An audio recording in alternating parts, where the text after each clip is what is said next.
is here. Check it out. And you're locked on to Utah's highest rated, most listened to sports radio station. It's my station. It's my station. This is Hans Olsen and Scotty G on 97.5, the KSL Sports Zone.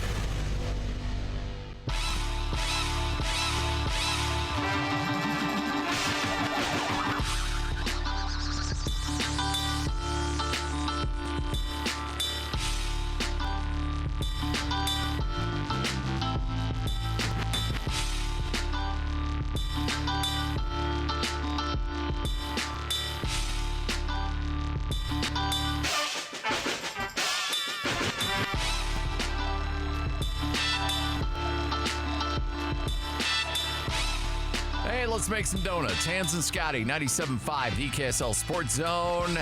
Hope you're all having a great day. Let's get it. How you doing, buddy? Well, another day, another round of NBA playoffs, and another batch of mysteries that we sit on. I don't know what's going on with NBA officiating. I can't believe some of the things they're allowing, some of the things they're not calling. I can't believe some of the things I'm watching. Like, Scotty, when's the last time you ever saw an NBA coach run out onto the floor, well into the paint, and get square into an official's face and yell every obscenity that you've ever heard in your life, making Jerry Sloan's old verbiage sound tame, and not so much even as to get a tech? I know. How does that happen? I don't know. Hey, we're going to get into this. We'll talk about this. But we got some house cleaning to take care of. Uh-oh, what happened? No, I mean, that has a bad implication to it. Like, I just want to know how cool it is as a father to see what's going on with The Rock right now. Because some of these videos you're posting are tugging on the old heartstrings a little bit. The video of you that you took of him getting the phone call and getting the offer, and then celebrating with his buddies and his cousins, and mom's doing. Amanda's got the weird offer dance now going on, which it's the Wiggles. Yeah, it's awesome. It looks like the old Australian kids. It's really cool. Show, the Wiggles. And I apologize for comparing that to your touchdown dance. Yeah, that was jacked up. Yeah, that was really jacked up. That was messed up.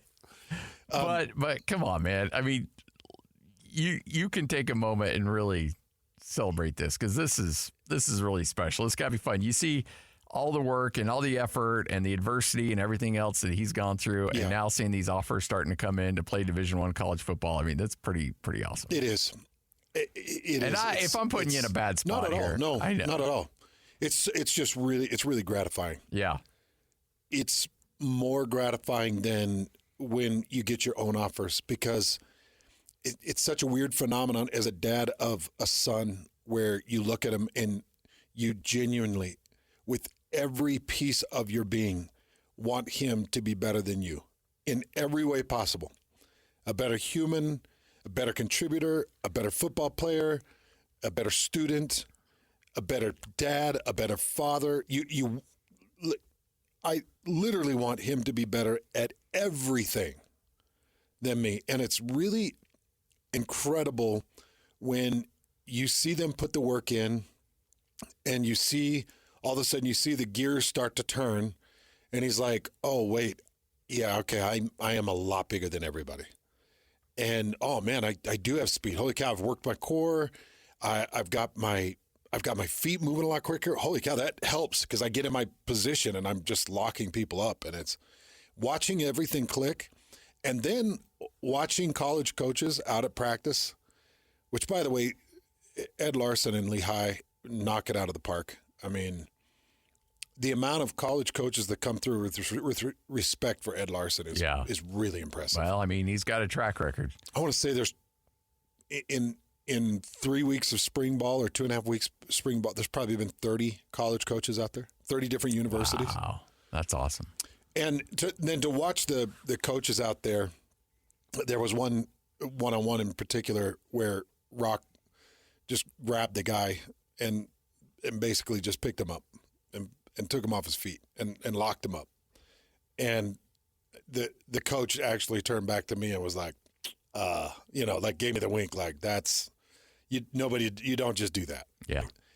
And it was like, yeah, that's because I told Rock, I'm like, hey, dude, you really got to put on a show, man. Like you've got to be you, but you've got to put on a show. And he just went out there and did his thing. And then you watch it and you're like, geez, I can't believe it's happening. Especially with Utah State.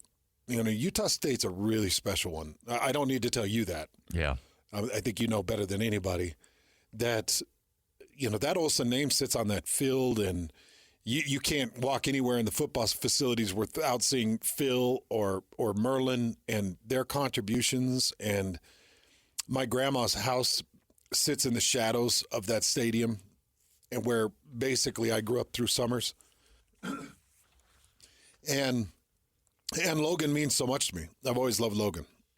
Cash is a second home to us. So that was a big one, man. And you just sit there and you're like, I can't believe it. You almost pinch yourself. Like this is actually happened, because those are so hard to come by now. High school kids are in a full struggle mode right now. Oh, yeah. Yeah. To try to get the looks and get the offers. Yeah. Because that portal is so alluring to coaches. It's such a quick fix. And, they've been in the program, and they've had the nutrition, and, they've had the coaching. And it's so alluring to them that they would rather jump into the portal. But the thing the thing that's impressed me about a few of the coaches that have come through, a couple in particular, one yesterday, is he's like, that's not my interest. My interest is grabbing high school guys that have incredible talent that I can build. Yeah. And have for years. And this particular coach continued to tell me that he was able to keep his room largely intact without, portal exits, and was able to bring a couple of pieces in to actually support. And I was just really impressed. I've been impressed with these college coaches across the board. They work their butts off. Yeah. And they have incredible vision of what they're looking for. And it's like, I don't know, 80% maybe, 85% is an eyeball test. And it's weird that it's inches and it's pounds. And it's like, and it's not that much. Like now when I stand next to my son, he shadows me. He's in that 310, 315. He's as big as I was at my peak in the NFL when I moved to offensive guard. He's that heavy, but he's got 2 inches more. But I think people need to understand, if they haven't seen him, that's a real good 310. Yeah. Like that dude is cut. Yeah, he's a beautiful 310. There's not a lot of there's no fat on him. I mean, that dude is just yoked. It's crazy, Scotty, because you just are so emotionally pulled in. You got 3 boys. Oh yeah. Like everything they do, you're emotionally pulled in, and then watching Rock for 5 months, 4.5 months, just everything he can do every day, filled with something. And it finally paying off. Like that's an incredible thing as a parent, for sure. So it's interesting as a father and kind of looking at what you're working through, and I've got my 3 kids, and I'm a lot harder on Jenny and I, my wife and I were talking about this the other day. I'm a lot harder on Brody, my 3rd son, than I was on my other 2 in terms of pushing them and demanding more from them, because he reminds me so much of me. And so I remember my shortcomings, and along your lines of wanting to be a better student, wanting your kid to be a better father, husband, athlete, all this stuff. You want them to be better than you. And so you remember all of the things that you didn't do well or weren't good at, and the bad choices you made back then. And bad's not, missed opportunities, I guess. And you're like, I don't want them to go through what I did and screw up things. And because you're either lazy or procrastinate, or you just don't feel like it's important. And the other 2 kids I pushed, but I push him more because I see more of me in him than I do the other two. Does that make sense? Mm-hmm. And so I relate more to him. He's my sports guy. My two oldest, they watch sports, but they weren't like diehard sports. Brody's into sports. He loves it. Eats, drinks, and sleeps football. He eats, drinks, and sleeps sports. Everything sports. Like, he's my sports guy.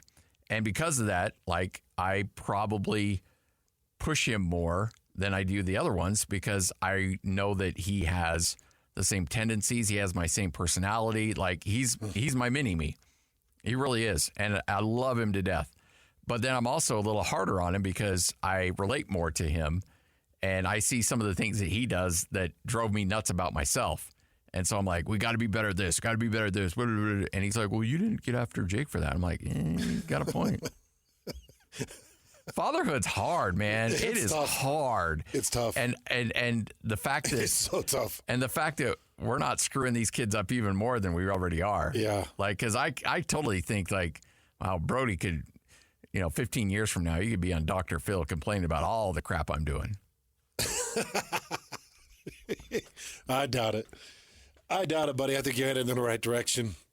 But man, and I'm with you. It's difficult. But watching that last night, I'm not going to lie, was just really cool. And then, our texting back and forth. And I did feel like it was important to scoop him on his announcement. Oh, that was hilarious. He saw it. And he goes, really? He just turned his head. He goes, really? I was like, hey, look, it's all right. We'll get second shot at this. And then he tweeted out the video. Yeah, he did. He felt a little bit scooped, but it's fun. I will give a shout out to DJ Tialavea and Cooper Bassett. Yeah. Those guys are dog recruiters, man. They're dog recruiters. As the 30 schools that have come through, they have absolutely stood out in the way they handle themselves and interact, and they are dog recruiters. So you could probably tell pretty quickly anyway, but you probably find out even more watching it from the perspective of people recruiting your kid. Who can recruit and who can't recruit? Oh, 1,000%. A 1,000,000%. And you know me, I love to get in an area and I just observe. I stand back, and because of what our job is, I just pull in as much information and try to grab as much as I can mentally. Yeah. And I take in all the little cues and all the little things these coaches do and how they act and behave. I know how I would do it. If I was in that position to be a recruiter, I know how I would do it based off of what I've watched. Yeah. There's ways to get kids to want to play for you and be around you and work hard for you. And there's ways to get kids to fear you. Like, I don't want to disappoint him. And then all the kid does is crumble. Yeah. And it's been unique watching coaches interact and have kind of a different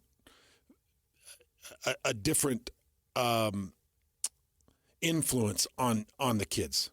The way they come into practice and the way they talk and the way they handle themselves. There's some coaches that come in very dismissive and wander, and it's interesting because you're looking at them like, what exactly? Why are you even here? Are you doing? Yeah, yeah. And then you got the hands-on guys that will wander right into a drill, and they'll take a look, a very close look. They don't say anything. They just, and that they're processing. Just analyzing and processing. And the recruiting, a lot of the recruiting restrictions are interesting. Like, you can only go to spring ball, I think, once. And there's all these little details of how you can and how you can't recruit. It's all pretty obnoxious. I don't know how they keep it all straight, because with compliance, it's always changing. Yeah. Like, I'm surprised there aren't more infractions, not out of want, but just out of compliance, something chinging. Yeah, and not knowing. Yeah. And them not knowing and being like, I didn't know that I couldn't take a picture with the kid.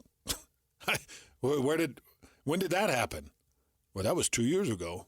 This is a tier 1 infraction. Shut up. You're just shaking your head like, oh my gosh, these coaches are out there busting their butts. They're trying to do the best they can. And you've got a million stupid little detailed rules. Yeah. That can hang them up, but it's been really eye-opening watching it. And there are definite better recruiters than others. Yeah. Some of the stories you're saying about some of the things that people are good at surprise me, but I'm also surprised by some of the people that I thought would be really good at recruiting that aren't. That aren't. Yeah, and there are some. Yeah. That it's surprising. You're like, okay, so that's how you're gonna navigate that one. All right. Well, interesting decision there. Exactly. You know, it's really, and it's a world of momentum. I think recruiting is a world of momentum. You know, when a kid starts to pick up a little bit of interest and a little bit of momentum, it helps them a lot. You know, I know the Washington State offer was really, really big and important. But he knows this is all just a bunch of gobbledygook, man. And I don't know if you saw Eric Weddle shooting tweets at him, but Eric Weddle essentially told him, shut your mouth, put your head down. I don't want to see or hear you anymore. Just work. Just work. Yeah. And you don't need to take it. The other thing, too, you don't need to take a bunch of Instagram videos of you working. Just work. Just work. Yeah. And, the other thing that's been interesting, too, is to watch the staffs that know when things are going down and what's happening, and they have no connection to any of it. Yeah. And they know, and they call or they text or they message or they show up. And you're like, oh, hey, how are you? And these coaches just know. And they're like, hey, we just want to make sure, hey, just checking in on you. See how things are going. It's pretty cool. Yeah. Like the ones that are good at it, Scotty, you know why a program is good. Yeah. Yep. All right, 12:21, Hans and Scotty. Let's get to it. Starting lineup right here on 97.5, the KSL Sports Zone. This is Hans and Scotty G. Let's go. The lineup is set, and it's time to kick off the show with the biggest topic of the day. This is the starting lineup on 97.5, the KSL Sports Zone. Starting lineup right here on 97.5, the KSL Sports Zone, brought to you by Lee's Heating and Air, home of the award-winning line of America's Standard furnaces and ACs. Call right now, $59 tune-up specials.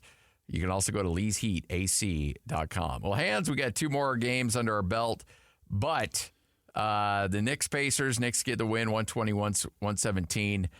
The Nuggets got taken behind the woodshed. Yeah, bad. 106-80. And how about this? The T-Wolves now lead 2-0, both those games in Denver. Now the series shifts to Minnesota for games 3 and 4 with the Wolves up 2-0. Yeah. Who saw this coming? Nobody. Not a soul. Not like this. No. 80 points from the Denver Nuggets. 80 points. Yeah. Best defensive effort now put by the Timberwolves all year. And it happened in Game 2 of the second round of the NBA playoffs. And it happened without your defensive MVP on the court. Yeah. It's mind-boggling to think that they were able to do defensively what they were able to do. Yeah. And I know Denver was not on. Denver went 9 of 30 from 3 for 30%, but it was the field that killed them, 29 of 83. It felt like every time they were at the rim, there was this big car crash. It was traffic. It was like watching California gridlock. It looked like they had 8 guys out there defensively. Did you notice that? Oh, yeah. Yeah, I mean, just anytime you get the lane, it felt like 8 guys of swarming nature was just crazy. So, I'm thinking about just the basics of basketball. If you're having that much traffic issue, then you've got to start pulling the traffic away from the lanes so that you can get Murray active and you can start to get Jokic active under the rim or Caldwell Pope active under the rim, because these guys they do a lot of their scoring at the rim, and Minnesota does a really good job of clouding things up, causing a lot of confusion. And Denver might have to start taking a few more attempts on the outside, and they got to start hitting a few more attempts. You saw Gordon missed one that was wide open in, I don't know, probably the first 5 minutes of the game, and you're like, nope. If you rotate, you're out on the outside, you're uncovered, you got to hit that. You got to find a way to hit that, because then everything started to crunch down. He feels less confident to take the three. You've got all kinds of people hopping on the shoulders of Jokic. But Minnesota doing it without Rudy Gobert Yeah. is unbelievable. It is unbelievable. And I always use the comparison of bringing somebody into an arena and having them watch a game with no prior knowledge of what went on. So let's take somebody who loves basketball, knows basketball, and you put him in that arena and say, who's the defending champ? Who's the defending NBA final champ? And they're not going to look at Denver and say it's those guys. They're going to look at Minnesota like, oh, this team's been dominating for years. This is a team on the cusp of a dynasty.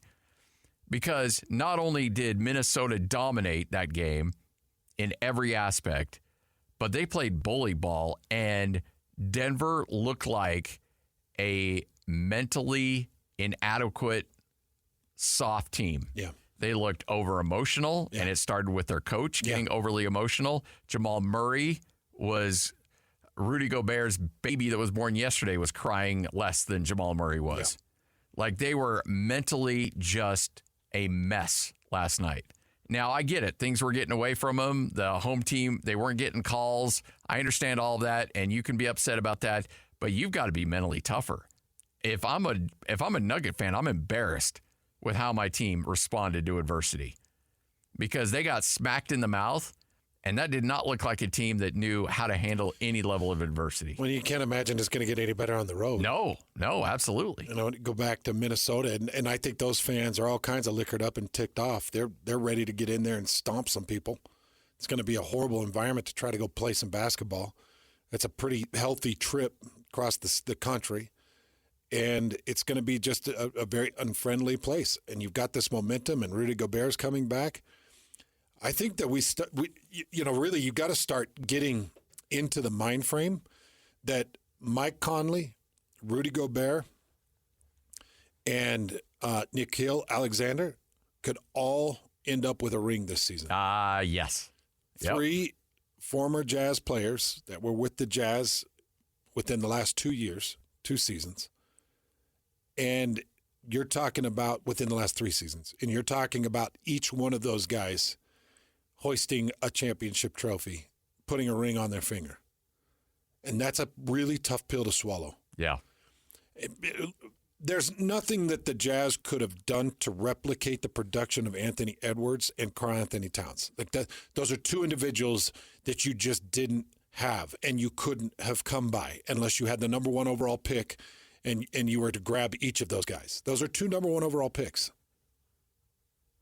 So if you were lucky enough to have the 2 number 1 overall picks and you grabbed the 2 best players in those drafts and they just happened to develop into 2 of the best players, one that you could start to argue is currently the best player in the postseason in Anthony Edwards.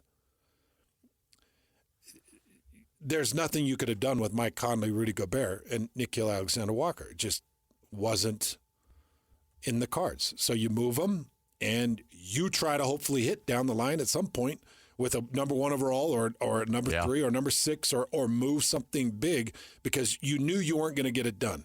We watched Joe Ingles fizzle out. We know that he was at the end. He couldn't have pushed anymore. And really you could go across the board and say none of those guys could have pushed individually. So what the Jazz did was the right thing. Yeah. It's just it's tough to swallow watching what you're watching right now. 3 of those guys that were on that team together.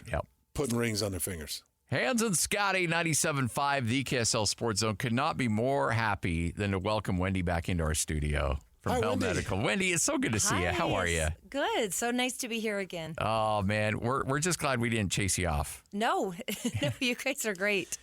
Well, we love having you in here because we've got a lot of guys that have the dad bods that we're trying to help. And I know that is our primary focus. And so what I'd like you to do is go into a bit of detail how you're helping men drop the dad bods and get ready for the summer. Okay. We'd love to do that. I think our whole passion at Bell Medical is to just improve the way someone sees themselves in the mirror. I think we all struggle with that a little bit in our lives. I think bodies are hard. And bodies are hard in the sense that they have hormonal, stubborn fat that no matter what you seem to do with diet or exercise, you have areas that hang around. And we are able to go in and gently remove that stubborn fat permanently. So it's not a gimmick. It's a permanent give to the body, and it works. And bodies change. You feel we see our patients, dads, men, women alike. They come in and their self-esteem improves in the time that they're with us. And that's ultimately what it's about, because it's not necessarily a vanity thing. It's a confidence thing, right? You just want to feel good about yourself. Yeah, I think that's our message at Bell Medical. This isn't a vanity thing. This is a health thing, mental health, physical health. Mm-hmm. Bodies do need help with certain areas that just will not budge. I like this procedure, and I like the idea of this. And I want people to understand that this is a minimally invasive procedure. And this is something where you actually see the fat removed. Right. So when it's done, you've actually removed fat from the body. It's in a jar. You see it. There, like I said, there are no gimmicks. And in a world where there's plenty of gimmicks with weight loss, this is one that is not. It is also known as a form of awake lipo. I hate to use the term lipo only because that tends to... It just has a bad connotation, right? Feels like the 80s. Yeah, it does. And we know all of the bad side effects of that. This is not that, other than we are removing fat cells, but we're doing it gently so the body will respond quickly and heal and firm back and do all the things that you want a body to do. You just don't want the fat cells there that seem to impact your health or the way you see your body.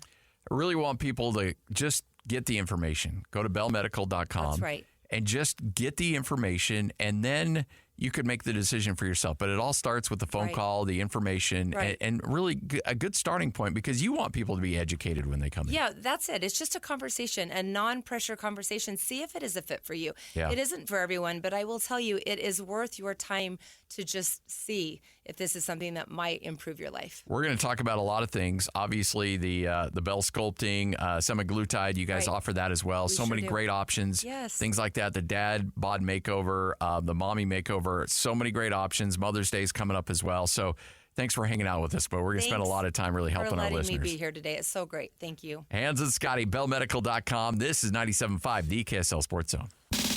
This is DJ and PK. Donovan Mitchell advancing in the playoffs. Donovan good in advance without eliminating Joe Ingles. Was that his last NBA game? He's 36. He turns 37 October 2nd. When he played 10 years in the NBA, it's a fairy tale story, and he lived it. What a phenomenal run. If this is it, he's a 41% career three-point shooter. Once you get to 40, you are in rarefied air. That's the thing about it. He just wasn't an oddity. He wasn't a funny guy. Keep the locker room loose. That wasn't what it was about. It was actually being a serious contributor. And that's what we were talking about with Mitchell. He didn't want to be here. Joe loved it here. His wife said to us, this place will always have a piece of our hearts. What more can you say? What a story. Catch DJ and PK mornings from 6 to 10. Presented by Murdoch Hyundai, Utah's #1 Hyundai dealer for 16 years in a row. On 97.5, the KSL Sports Zone. As Utes, Cougars, and Aggies, we've got you covered. This is Hans Olsen and Scotty G on 97.5, the Sports Zone.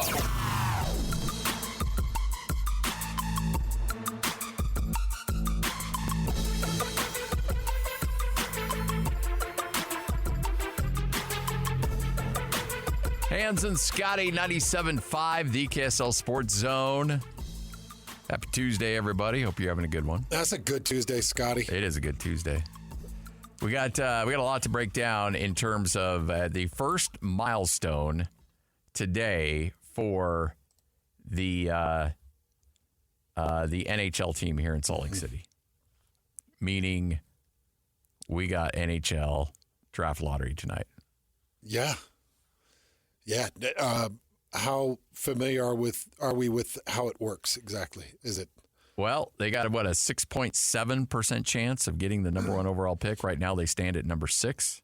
So you're telling me they've got a chance. Now, is it a ping pong ball system? I believe so. And also keep in mind too that much like the NBA draft, teams could leapfrog them and push them back further in the draft. So they could be number 1.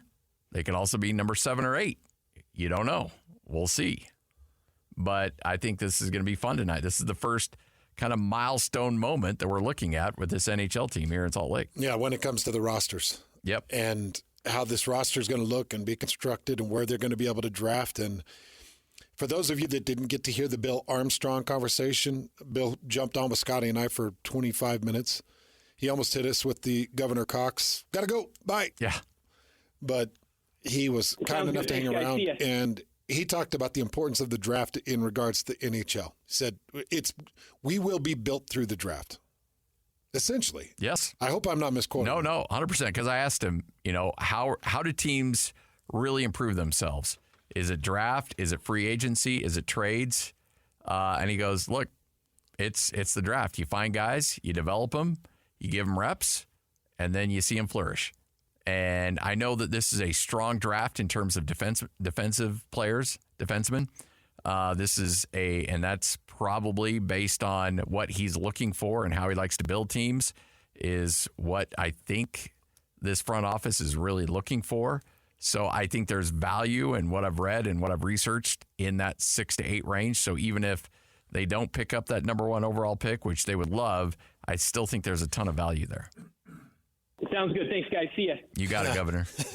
He was out after 35 minutes. Oh, that was a rough one. I'm sure he missed signing some important bill, would be my guess. Some legislation that slipped by him. Somebody walked in. Hey, just throw your signature on this. Just sign it. What is it? Yeah. It's just a receipt.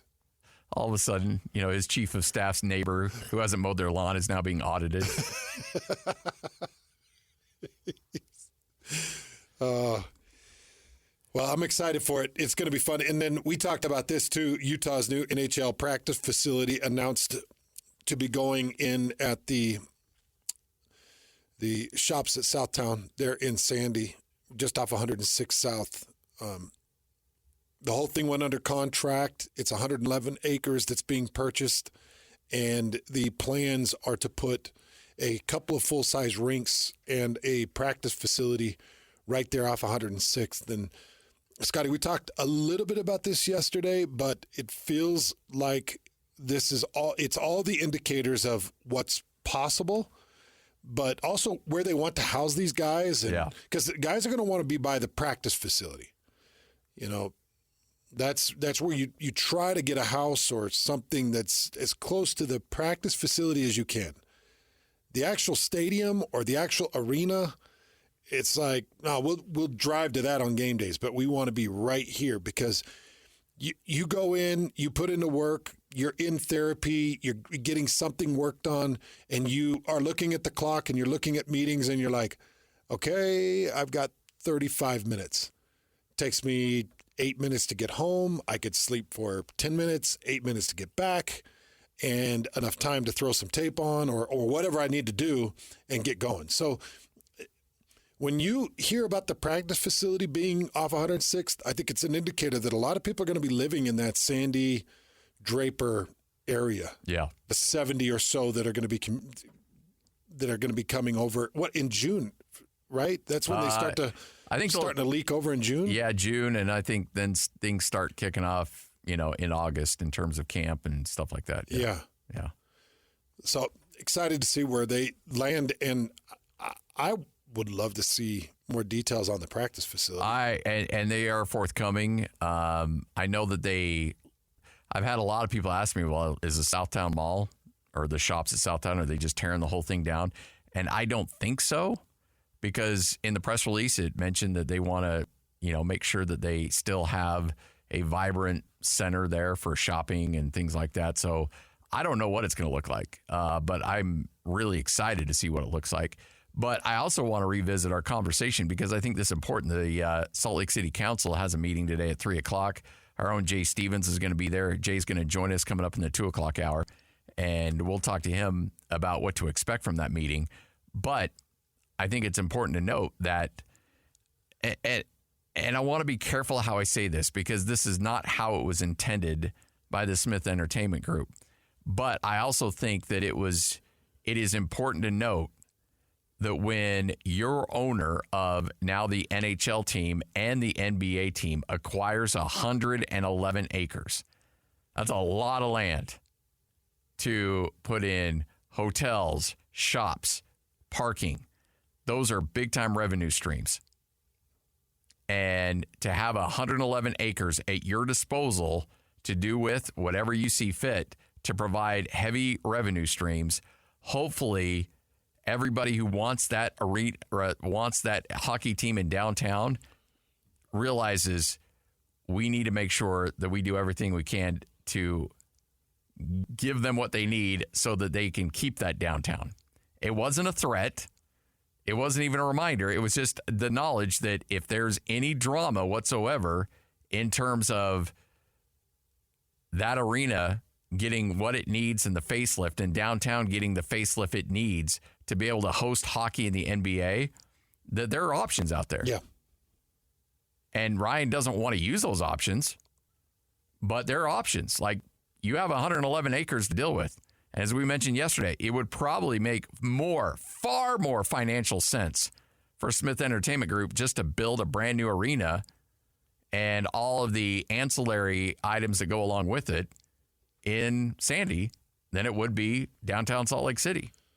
So, but they don't want to do that. They want to renovate that arena and they want to keep it downtown. They've made that commitment. That's plan A. But don't think for a moment there's not plan B and plan C if they need to. Man, what is that renovation going to look like? Oh, When they start into this arena that's just across the street from us, and they start knocking out walls, start bringing in construction. Yeah. Scotty and I and Lloyd, we were all in that building just during the little renovation that they went through. Has it been 6 years ago? I want to say it was 18 or 19, 2018, yeah. And the overhaul in that, it was insane watching the amount of people. It was like watching ants just come in and start grabbing stuff, all the things you got to take out. You remember that, Scotty? It was yeah. like, was it like 2 or 3 months of just moving stuff out? Yeah. Hundreds of people just moving stuff out. And to think of busting out walls and bringing down bleachered areas and pulling out seats and the work that goes into that, you know, it would make, I think, it seems like building from the ground up seems like it would be easier. Yeah. Than trying to restructure bones on a big old building. Probably less expensive too, honestly. See, that's what I think. Yeah. Because all of the re-engineering, and I know you've got to do engineering for a new build, but all the re-engineering, think about all that. Just all the different angles and beams and supports and foundational things that you're going to have to do on the edges and the extension. Because for those of you that saw the mock-up, it's almost like the arena is going to extend like a slinky out both sides and stick into the earth, almost like a half shell. That was just the quick mock-up. But let's say that is the design. The time and the magnitude of that and its effect on downtown and how long it could affect downtown, it's pretty remarkable. I think you could build one from the ground up off 106th faster. Oh, I think you're right. With less effort. Yeah. Probably more affordable. Yeah. Yeah. I mean, I and have it more specified to exactly what you want. Not exactly. We're going to have to make a couple of exceptions. And then calling up Bettman and being like, so, yeah, what I know we were talking about 17,000 seats. The way that the street, the way South Temple lines up, I can't extend, so it's gonna probably end up, you don't want to make those. You don't want to have that. You don't want to have that phone call. Nope. So again, the priority is downtown. That's the number one objective. Ryan Smith is committed to that. Smith Entertainment Group is committed to that because a lot of legislators and a lot of people requested that and said, what do we need to make that happen? I know there's plans in place. They like the plans. But just know if there's any drama, they've committed to making sure there's no arena drama. NHL dealt with that in Phoenix, so they don't want to deal with that. So 111 acres have been essentially acquired for a practice facility. But don't think for a second that if there is drama, that they won't just build that thing there. Take it all. Yeah. I do want to point out, too. And by the way, before you get to that, that's my interpretation of it. That's not me talking to anybody in the organization that said, hey, this is, we're leveraging this and we'll do this. Like that's just me reading the tea leaves. And I think that's important to note. There's never been any threat or any, like, you give us what we want or we'll do this. That's never, ever been discussed as far as I know of. But it's pretty easy to see that there are options available there. Well, if there are any problems. There's indicators. Yeah. Ryan Smith was very clear in his presser that there was not going to be problems with this. He doesn't want problems, doesn't want hiccups, doesn't want hang-ups. He wants to get this done quickly. So the point I was going to make really quick, this facility is going to be ready for next season. Yes. 25-26. So you play out the 24-25 this coming season. It's ready for 25-26. Yeah. They're going to have that thing done that quick. You know how quick they could just throw up a full arena right next to it? Yeah. Pretty fast. Quite a bit quicker than downtown. Am I way off on that? Yeah, because you're looking at downtown because they're going to have to play this season before they can really do any work to it. So you're not starting until the end of, or this time essentially in 2025. So April, May of 2025 is when they can start renovating the arena because they have to get through a full season. They can't start now. So they'll play next season and then spend the next 2 years working on the renovation. Whereas if you were building a new arena, you could start, as soon as you get all the permits and everything, it sounds like it's under contract, you could start in a matter of weeks. The more you just walk yourself through this, the more you look at it like, I think that they're making a lot of sacrifices to keep it downtown. Yep, a lot. I would love to start with a clean slate and be like, no, let's dig this foundation, boys, and let's start our parking area. We're going to build a multi-tiered parking level, and we're gonna make this really quick. The entry to the freeway from that Southtown could be so fast. Yeah. So I think that they're making a lot of exceptions to keep it downtown. Hans and Scotty, 97.5, the KSL Sports Zone. Coming up next, what you may have missed. And remember, Kalani Sitake will join us coming up today at 1:30. The head coach of BYU will join us at 1:30. Jay Stevens will join us at 2 in the 2 o'clock hour, talk NHL. Talk about the city council meeting coming up later today. It's all straight ahead, 97.5, the KSL Sports Zone. Ladies and gentlemen, may I present... This is JJ and Alex. If the team did stay together, if the crew did stay together, no one would say, I want to build my team around Donovan Mitchell and Rudy Gobert. That's why the Jazz had to blow it up. Right. Because if they really wanted to contend with all this talent we just mentioned and all these teams, and we're seeing that come to fruition this year, Jamal Murray and Jokic, there's another duo that's still very formidable, right? The champs. The Jazz weren't anywhere close to that. With Donovan and Rudy and all the other pieces they had, they were a first round out. We didn't even mention the Suns or the Lakers or the Warriors. There's so many other teams here that have one or two dudes. The Jazz don't have that, so the Jazz had to blow those guys up and start over because what they really want is a title. If you're going to do that, you weren't going to get there with Donovan Mitchell. Catch JJ and Alex afternoons from 3 to 6. Presented by G2G Bars on 97.5, the KSL Sports Zone. Number one. Miss any part of the show? Every moment of every show is available in podcast form by searching Hans and Scotty on your favorite podcasting platform or online at KSLSports.com. This is Hans Olsen and Scotty G on 97.5, the KSL Sports Zone.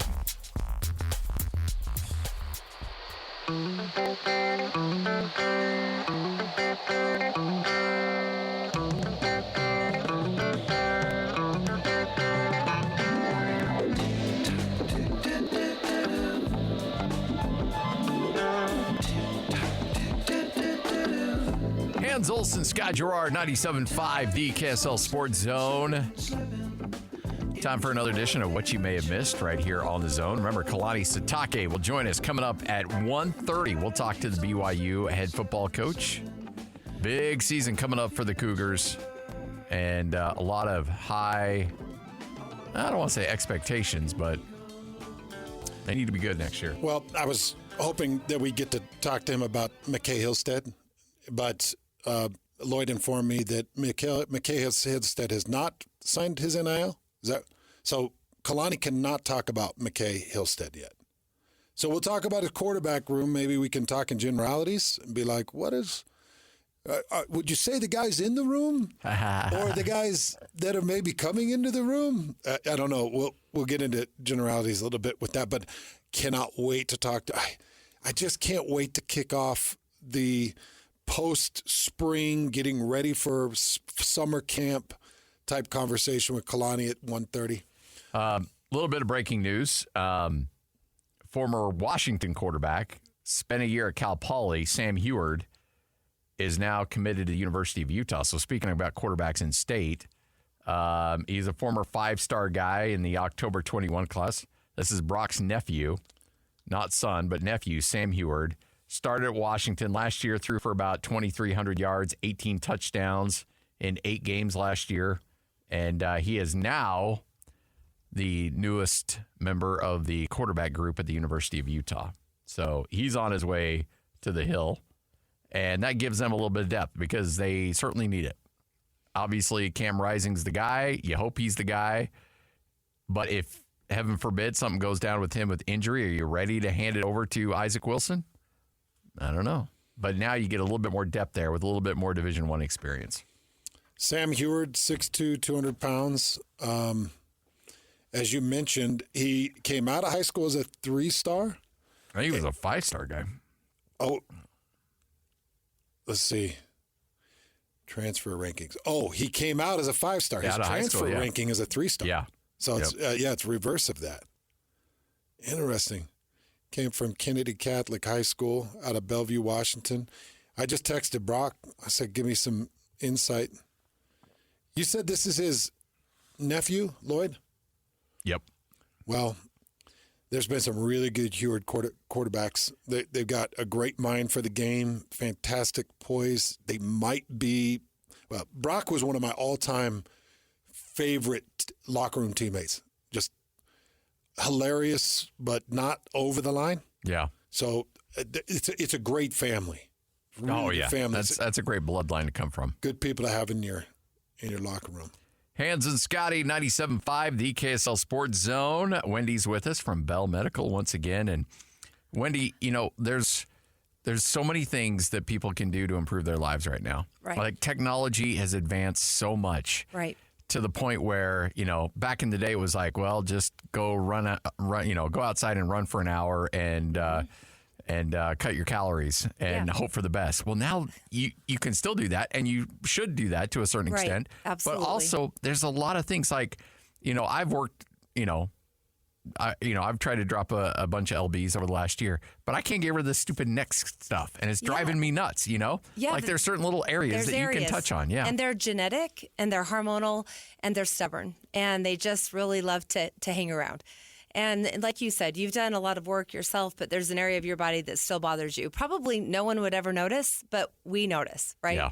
It's really against us and the mirror and how we feel about ourselves. And I think that unfortunately, it just comes with the territory. It impacts the way we interact with other people, the way that we see ourselves. And so at Bell Medical, if we're able to go in and remove that stubborn hormonal genetic fat, improve a body, improve a life, improve self-esteem, it's pretty amazing. So we have the Dad Bod Makeover. That takes care of the upper and lower abdomen, the flanks, and the chest. So that's right. Wendy, what I want you to do, let's say I'm a listener, and I was driving around like, man, I'm going to call Bell Medical. I'm going to get in there. I'm going to get this taken care of. Now, kind of walk me through the procedure. What comes next? Yeah, do you put me under? Okay. Like, how does that go? Right. Well, we first would just have a conversation. You'd probably explain what we hear all the time. I've tried everything. I go to the gym. I try to eat well, but it's just not impacting the way my body is showing up. And so we would start by having a conversation. At that point, if you agree to partner with us, you come in and it's the same place that you have that conversation or that consultation, you would have your procedure. Okay. Wow, it's right there. It's right there. So this isn't an admittance and it is not. It's outpatient. You'll come day of procedure. You'll get to visit with all of our nurses, MAs, and providers. And then you'll be very well prepped and educated to come. You'll come to us and we will give you oral medication, a cocktail of oral medication that makes you very comfortable. Some sleep through that, some watch movies through it, listen to the radio. They do whatever it is to make you comfortable, we do. We have a massage therapist on staff for the same reason, just to keep you comfortable during procedure. And then we ask you for a ride home because you are medicated, and we, at that point, ask you to sleep off the medicine, and then you're up and moving. We ask you to move. It's just not that involved. Yeah. No, it really isn't. But I could come out of this with 2 to 3 to 4 inches. 2 to 5 inches is the guarantee. We see much more when you go in and remove an area of your body. The stubborn fat in your body will be different and gives back for up to a year. Our patients that partner with diet and exercise, they see changes in their body for up to a year, and that is life-changing for the rest of their lives. You know, the other thing, too, is this isn't okay, we need to set this appointment this week. 3 weeks later, let's do this. 2 weeks later, this is a one-time event. The procedure is a one-time event. We do follow up with some aftercare. Yeah. We have a few appointments for up to 30 days, and that's great. We just make sure your body's healing because we're not just going to do this and then good luck. We want to make sure you have success. But yes, in one procedure, those fat cells are gone, and the rest is just healing. And again, minimally invasive, no scarring. Correct. I mean, it's just incredible. It is the very best thing you can do if you're struggling with an area of your body, and in the most minimally invasive way, so that you can get back to it. We want you up and moving, walking again, doing all the things that you're now doing. We want you to get right back to it. I can't imagine, Scotty, that there's a single listener listening to this that doesn't feel their body and be like, I'm so sick of that love handle. Yeah, you're so sitting in the car and it just goes over your pants, and you just hate the way it feels, right? And it impacts the way we feel with our health as well. It's not just what you see in the mirror. It's how you feel. Your body and your energy. So it is the best gift you can give to yourself. You say all the technology, all the things that we can do in this life. Well, this is just one more thing that you can do to give back to your body and just have it be a healthier, happier version of itself. BellMedical.com, BELLE medical.com. Get there now. That's BellMedical.com. You got some great deals on semaglutide, too, where you can save people a ton of money on that. Absolutely. We're a great person to partner as far as semaglutide, a great team to partner with. And that stuff is just blowing up right now. Yeah, it is. If you haven't heard of it, you know of somebody that has, and you've seen people transform their lives.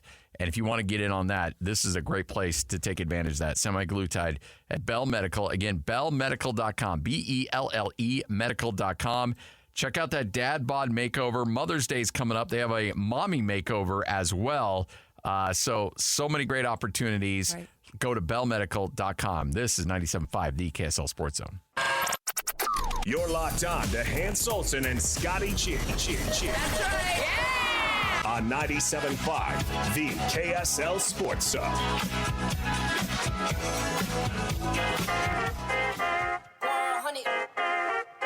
number you have dialed is not available at present. Please leave your message after the beep. Yeah, trendsetter. Whoa, league of my own, it don't get better. No, read what I wrote, I'm a bestseller. Yeah, reach for my goals, hit it dead center. Hit it dead center.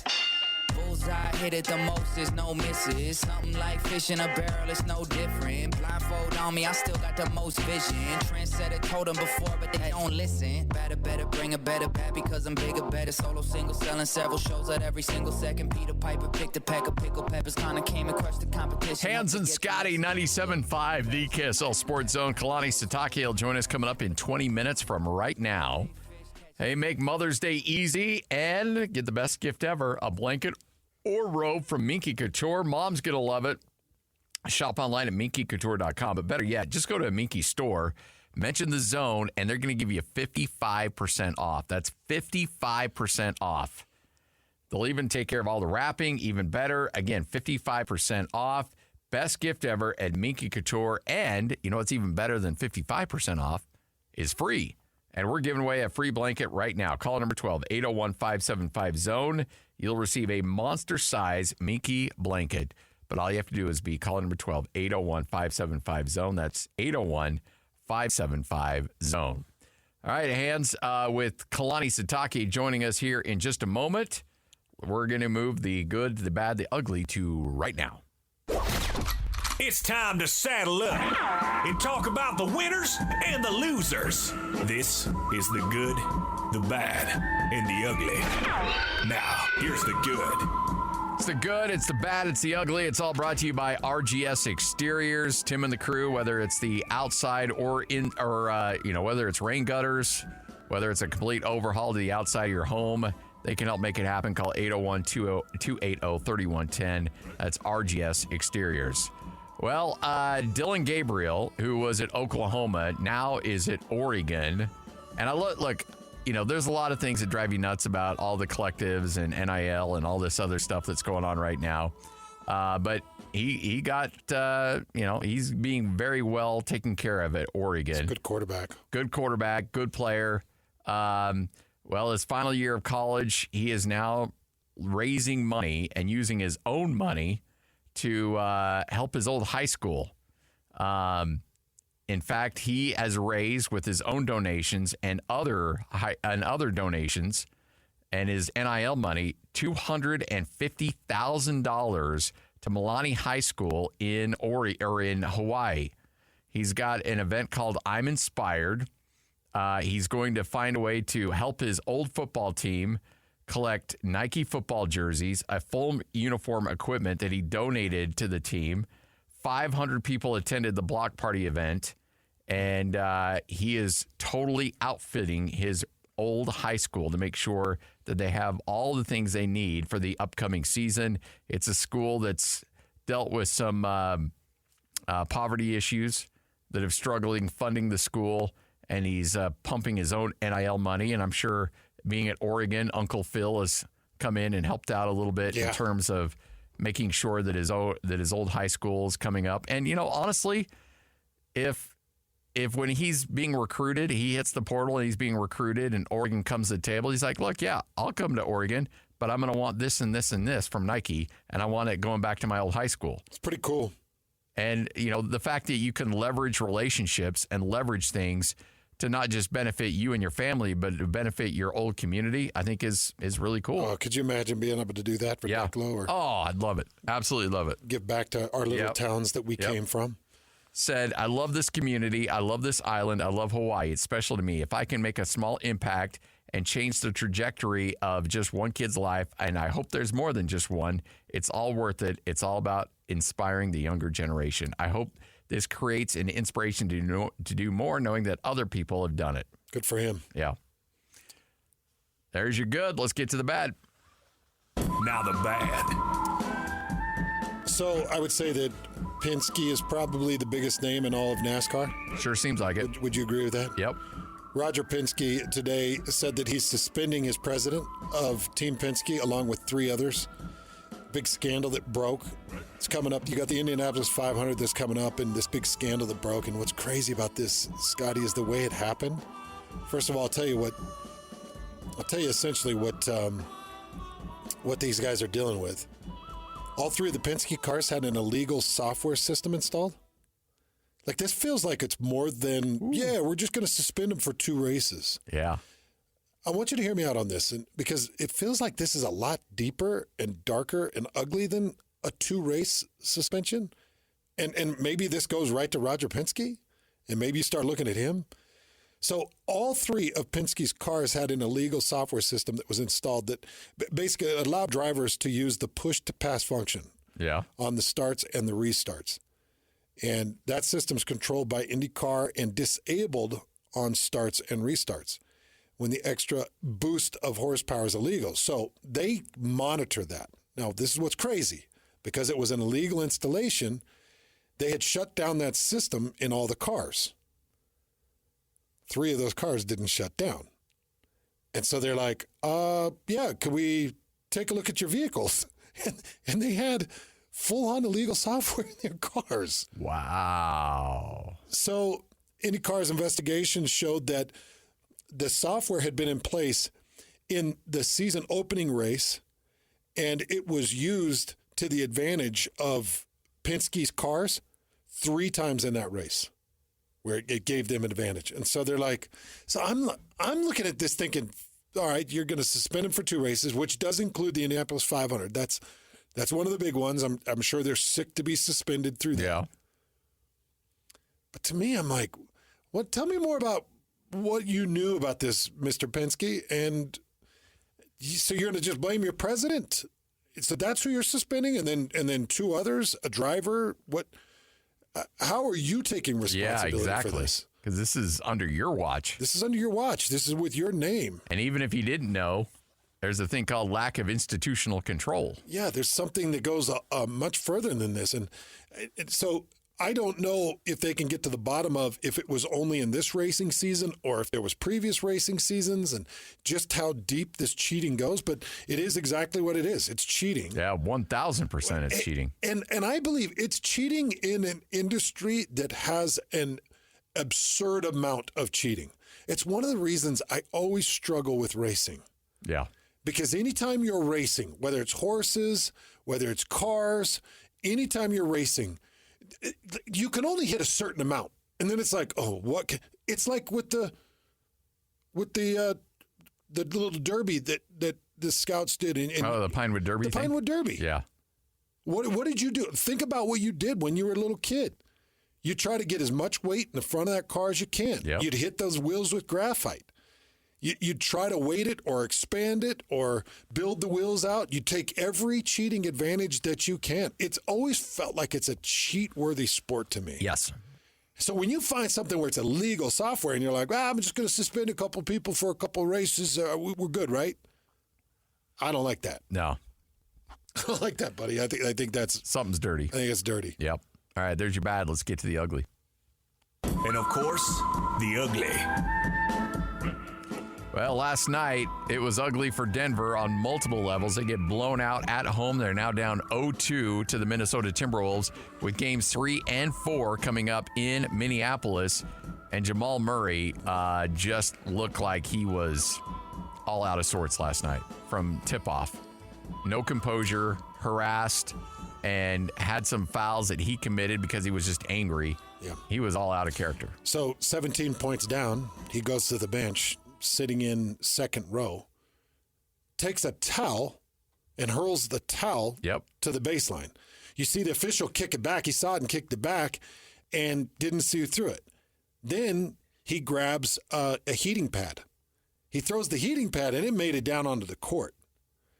And for anybody that was watching the TNT production last night, Charles and Ernie and everybody, they had the film and they blew it up. And they put the camera right on Jamal Murray, and there he is throwing these things on the court. Scotty, it's got to be a suspension. There is a real likelihood that he doesn't play Game 3. I don't think he should, honestly. If you really want to, as an NBA, send a message about on-court behavior and saying this is unacceptable, which it should not be acceptable, then he has to sit out Game 3. And I think it's actually pretty easy for the NBA to do this. You've got the defending champs who, they're not the Lakers. You know, they're not the big dog. You know what I mean? They're Denver. You can pick on Denver a little bit. A little bit more than the Lakers. Yeah. This isn't suspending LeBron. This is suspending Jamal Murray. If peak LeBron threw a towel, that's a different story. And they're down 0-2 going to Minneapolis. Like, this is easy for the NBA to make a statement like, oh, look, we did this to the defending champs. This is a guy who hit 2 game winners in the first series of their playoff series. We don't play favorites. You wouldn't do it to LeBron, but you can pick on Jamal Murray. Well, I'm going to tell you this right now. The reason I think it happens, the reason Jamal Murray is going to be out in Game 3, and I'm just going to go out on a limb a bit, and I'm going to say he's going to be out Game 3. Yeah. And that's because Chris Finch, the head coach of the Minnesota Timberwolves, was belligerent. He was irate. Yeah. Could you imagine being a head coach and watching a star player for the opposing team throw stuff onto the court in the middle of a game? there were things that happened when Michael Malone ran out on the court and was chewing out the official face to face and throwing every F-bomb every way you could possibly do it and doesn't get a tech. And then Jamal Murray throwing stuff on the court. I'm like, what is going on with this team? Yeah. They've completely disassembled. They dispatched. They're gone. Yeah. No disassembled. I knew it. Sorry. As soon as I said it, I knew it.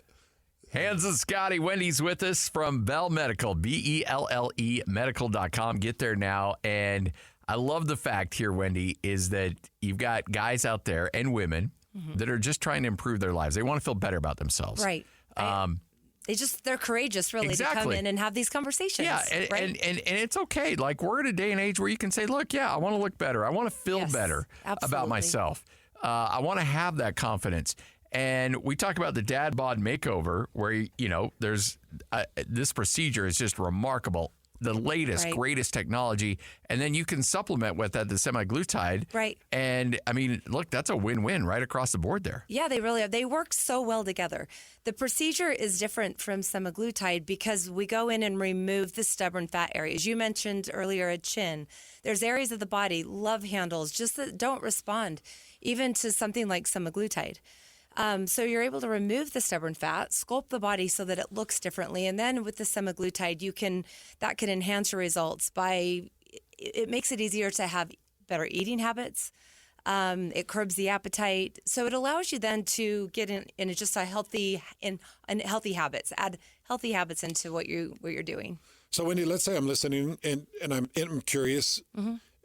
What's the consultation like? Is it low pressure? Obviously, there's no money up front, right? It's free. No, not at all. I can come in and be seen and show you like the troubled areas. And we really pride ourselves on the experience that you'll have because we know it's elective. So we know that you coming in, it gives you an opportunity in a low pressure environment to just simply see what tools we have that work and that will benefit you. And I've got a bunch of before and afters I can look at and get a real good sense of what it's going to look like. What it will look like. Yes, the results will be, you can see all the results. You have a really great conversation that is really personalized to your needs in an environment where you don't walk away feeling like, ooh, they wanted me to put money down. It's just in an environment where it's friendly, educated, you become educated and simply see if it is right for you. Starts with getting to the website, bellmedical.com, BELLE medical.com. Check out the dad bod makeover. And then, look, it's Mother's Day. You got the mommy makeover as well. That's right. Either one. Just a great opportunity to change your life. And again, great opportunity, 2 to 5 inches of fat loss. But that's kind of bare minimum. It is bare minimum. A lot of people, it could be a lot more than that. We feel really confident in that because we see so much more than that. But we feel confident to guarantee results. And just looking at the website, you got all body types. Every body type. It is for everyone. Yeah. And so you just have to want to change a part of your body. If that's something that's an interest to you and you want that gone permanently, we are a perfect partnership for that. Love it. BellMedical.com. Get there now. That's BellMedical.com. All right, coming up next, Kalani Sitake, head coach of BYU, joins us straight ahead right here on The Zone. Salt Lake is the newest home of the National Hockey League. We want our NHL team. This is a hot spot in America. And when the announcement was made, this thing's going to be successful. The Zone had it covered from every angle. 2 of the big 4. From the draft, free agency, and all the way until the puck hits the ice in the fall. It can't come soon enough. Let's go. Your home for the best coverage of the NHL in Utah. Utah is now the home of NHL hockey. Talk about it right here on 97.5, the KSL Sports Zone. Looking for the latest on the Jazz, Utes, Cougars, and Aggies? Yeah! We've got you covered. This is Hans Olsen and Scotty G on 97.5, the Sports Zone.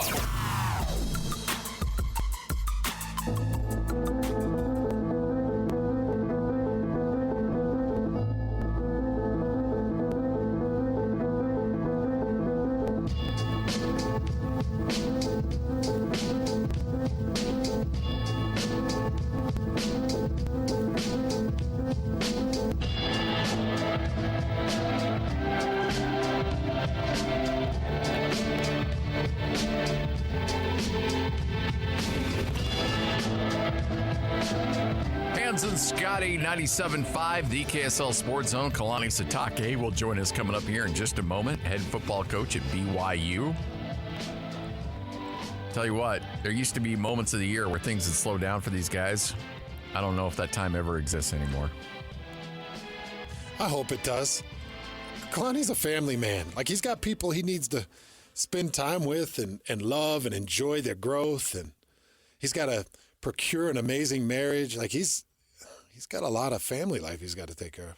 Well, it never seems like there's any rest for these coaches. Spring ball is over, but look, there's always the portal, there's recruiting, there's high school camps, there's all this stuff going on. And joining us now, Kalani Sitake, head coach at BYU. Coach, how the heck are you? What's up, Coach? Gentlemen, how you doing? Doing great. Hey, do I need to get you a Minky Couture blanket to get over to your wife? You need to repair some travel time, some gone away from family, or are you getting some family time? You know how it is. That's just the next phase in the game, man. So spring ball's done, and then you guys said it yourself. It's just new because we're doing official visits and the transfer portal and with recruiting and all that stuff. Between that and camp's coming up in June, we got the time off in July, and before you know it, we'll be right on it with fall camp happening in August. Awesome. Can't wait. How hard is it to manage a roster to make sure you leave open scholarships, because you never know who might be available, leading up even into fall camp? I mean, is it more difficult now than it's ever been to try to manage all those scholarships? It's a lot more difficult now, but it's also the thing that makes it unique and then difficult for us is handling the missions. And so when young men turn in their papers and they get their calls, you have to try to work in the timing. And then you have to see what it looks like when they get back 2 years from now, and you have to project: do they have enough time to transition into the season? Or are we going to be wasting it, or do we start the clock and do we gray shirt them and bring them in January? That's kind of all the stuff that you have to deal with. So that's kind of hard. Then all of a sudden you turn around and things can happen on your own roster where you lose guys because the portal allows anybody to just up and leave at any time. So you have to be able to manage all that, but then you have to have a culture where, the guys feel comfortable and they love being there, and you have to be confident. I think the normal attrition happens in football where after spring ball, guys most of the time it's just because they want to play more and they want to get on the field, and they see that it's a difficult. I think it's a good sign that there's good things here because there's a lot of depth here, and so they look for other places, and the portal gives them that the ability to do that. So I don't have a problem with it. We just, whatever rules come, we just adjust and then do our calendar a little differently. But it's also why a lot of programs aren't working with the missions as flexible as we are, and as the states the schools that normally do within the states work with the mission program. Kalani, how enticing is that portal? How alluring is it? When you're like, we could go the high school direction, or we could go see what's in this big melding pot of individuals. Like, how much of a draw is that for you and your staff? Well, I think there's got to be a little bit of everything, but you have to have something that you can hang your hat on. You have to build a foundation, and that usually doesn't happen if you just bring a bunch of newcomers in. And we felt like we had a good foundation already in place, and a lot of that has to do with the coaches that you have in place and how they run their sides of the ball, the coordinators and the position coaches. But it also extends to the players themselves. And so if you have a good culture and a good foundation, you can bring in some people to provide some depth for you. But I think you have to be really careful of that, because those guys that are looking to come in, you didn't spend a long time with them. You didn't help develop them, and you're not going to get the full story of why they're leaving from the schools that they're coming from. So you have to kind of have, for us, the ones that have worked out the best have been guys that we've had relationships from before, that we knew before, like the Nakuas, like Kingsley, guys like that you kind of already knew from before, and you say, okay, they're a good fit for what we do here. And then guys that others, like what Jay's been able to coach, guys like Eddie Heckert and Jack Kelly and those other guys. So it makes a good fit for what we're looking at BYU. So there's a lot that goes into it, but I do believe you have to have a foundation of development, and so you have to have a strong development of the team. It's just and then you have to retain them, and to me that's the culture that you have to provide. And for us, it's got to be more than just football. There's got to be a draw to keep them here, and they need to know that they're playing more than just a game of football, that this is actually a lifestyle and a great transition into adulthood. Well, I got to imagine, too, you look at it from a perspective of not that you guys would burn bridges anyway, but when a kid calls you up and says, hey, look, I love the recruiting process. I love what you guys did, but I'm going to go with this school instead, and that's where I'm going to go. And you got to make sure that the kid still feels welcome, and you're like, hey, we love you, we support you, we'll always be big fans of you, because you never know if it's a year, 2 or 3 years from now, if he's looking for a new home, that he still has a favorable impression of you. Yeah, but at the same time, you also don't want to forget the guys that are there with you, your day ones, the guys that are there in the program that are working hard. And so it's great that you have guys that you keep a great relationship. We do that anyways. I mean, we're going to be classy about how we handle recruiting, whether we gain a player in their family or not, so that's just what's expected of us. So we're going to do that. And I think that's how everybody should be treated. So I'm glad that the portal allows that to happen for so many people, but it's a good sign. I think there's good things that are coming. I think maybe we could have done things a little different order, or had some some guidelines along the way, but it's here, and we're going to take advantage of it, and can't really complain about it. I think it's been really beneficial for a lot of different people. Kalani, during spring, were you able to identify a couple of guys, maybe young guys like Jack Kelly or maybe Asiata or a couple of others that can help you with the pressure and sack issue that you had last year? Some guys that can really put the heat on? Yeah, I felt like, Ephraim, we know can do some things for us on the front, but we also need guys like Tyler Batty, Blake Mangelson, Isaiah Bagna. There's the Moore brothers. I mean, the front seven. You know how it is, Hans. That the pass rush isn't just one guy; it's the whole unit doing it together. I think another year in the system has been really good for the guys. It definitely shown in spring. And this defense isn't an easy one. It's not an easy one to get, but we're way further ahead than we have been. I thought from even from the season to the spring, saw some really good things. I think Jay's got his guys rolling, and they're starting to understand and feel comfortable in the system and in the scheme. I think it's going to be really good for us. So I think that's going to be the biggest advantage for us on defense. I mean, teams are trying to get rid of the ball quicker against us, so we need to make them pay. We need to get some turnovers, disrupt plays, and I think this defense is going to be set up to adjust to whatever an offense is trying to do. Never hurts to have an extra set of eyes on things, and a little bit of advice here and there for your staff. What does Gary Anderson bring to the table for you? Oh, he's been great. I mean, look at what he's done, and it's like, a lot of the guys that have been around for a long time, and he had. I mean, Jay. Myself and Jay Hill and a lot of others, Derek Odom, Morgan Scally, we were all coaches under Gary Anderson when he was a coordinator. So he was the beginning of it all for us, and he still has a lot of knowledge in the game.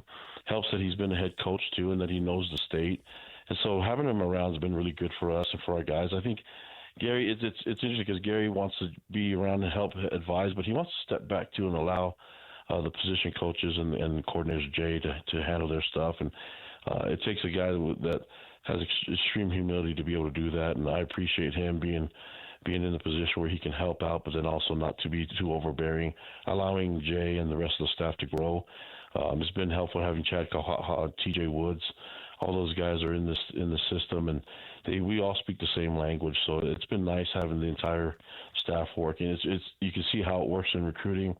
You've seen how it works in them establishing what we want to get done on the front, and that goes on both sides. I think we had some great battles in spring on O and D line, so that should be good for us going to the future. But adding TJ Woods to the offensive line has been amazing for us, and having Kevin Gilbride with the tight end has been great. So I feel really good about our staff, and I think they're gelling really well together. I mean, you look at the expertise that TJ brings. He's worked with offensive coordinators like Dave Baldwin, Andy Ludwig, Kevin McGivern. There's just Clay Helton. So he's been used to so many different offenses that he brings this wealth of knowledge. And so whenever you have that many minds that can talk about ball, it's been nice, and it's been good having Chad and having Gary and all those guys around. So we're allowed to do that, and we're going to take advantage of it. I think it's been really helpful for us, especially in the spring. Well, I know the spring ball was really big for the quarterbacks, and I'm sure Aaron Roderick had his hands full and was extremely busy bringing in guys like Noah Lugo and making sure that Jake Retzlaff is up to par and bringing in transfer Gary Bohannon. And you got this quarterback room. I know that there are certain things that you can't talk about, but I'm guessing that the quarterback room will expand a little bit. How did you feel about the quarterback room coming out of spring, and what are you expecting from it going into fall?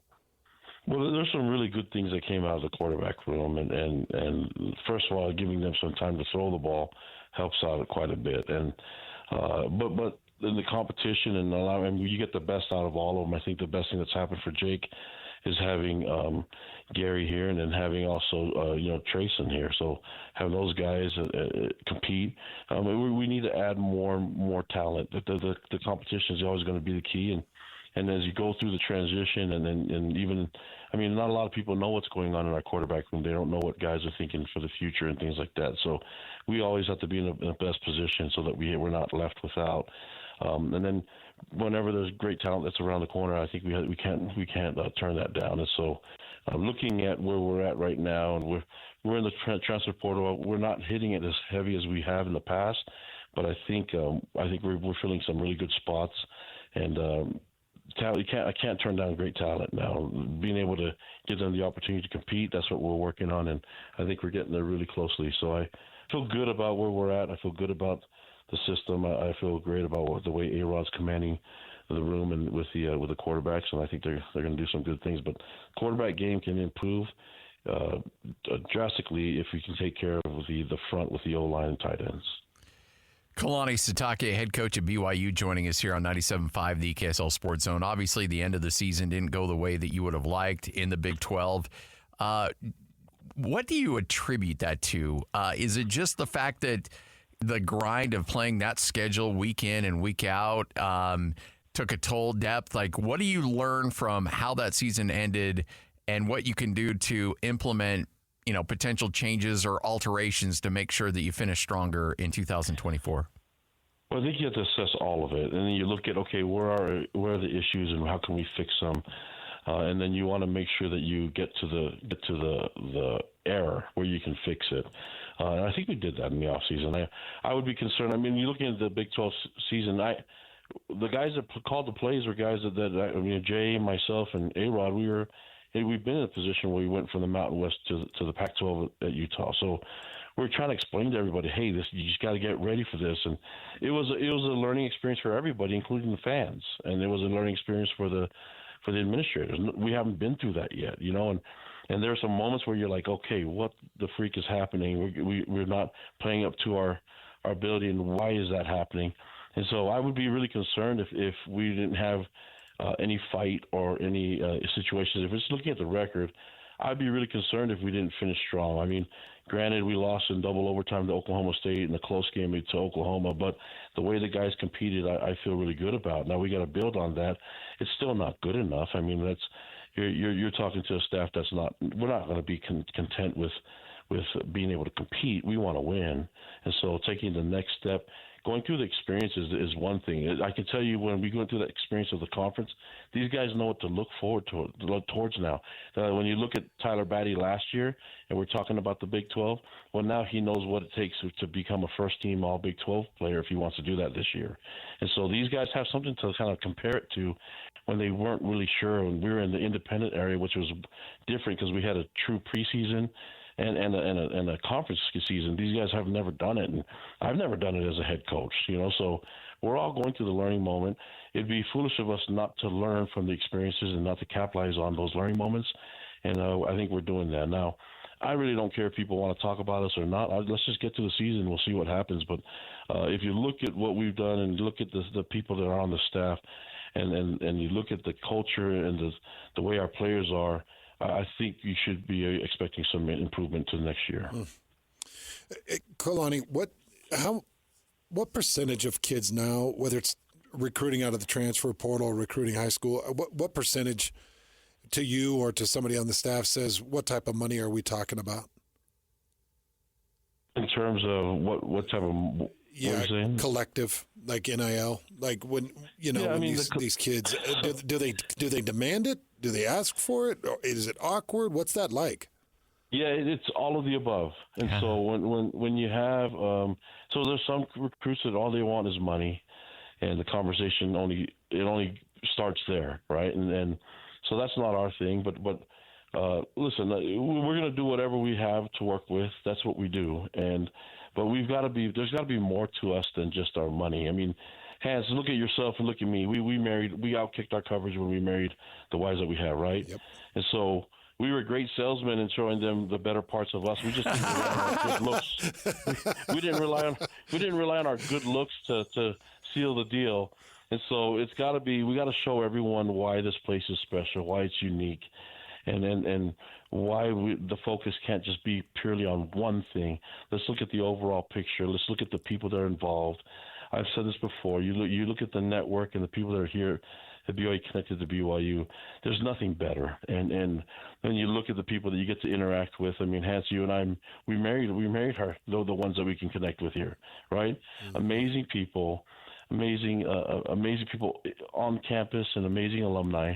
So you sell those parts of it, and you show that, hey, when you look at it in the overall picture, when Amanda's looking at Hans, is like, you know what? There's a lot of great things about him that I didn't even think about. But if it was all just about looks, then I don't know if me and Hans, we would have been anywhere right now, But it's not gonna work. So you got to have people that will give you a chance. But I mean, we've had people turn us down back in the day for just looking at us, and what a big mistake they made, right? For you, for you. In terms of looking at all this, so I want to coach the guys that want to be here, and I want the guys that want to be here to respect and honor the people that came through here before. I want them to love this place for what's great about it, and not just look at one thing and say, oh, their football team is awesome. That's all I came to do. Look at all the opportunities to grow spiritually, mentally, physically, and become even a better person as you go through the adulthood. Now, that transition to adulthood, it's not saying this is the only place you can do that, but it's pretty good, man. When you look at the people that have come through this place and the people that have been through here, the alumni, it's amazing. So I'm just honored to be a part of it, and just trying to do what I can to get the right guys here and make sure that we go out and perform for our fans. You've obviously played Utah at non-conference games over the last several years. What does it take on a different element when that becomes a conference game in the Big 12?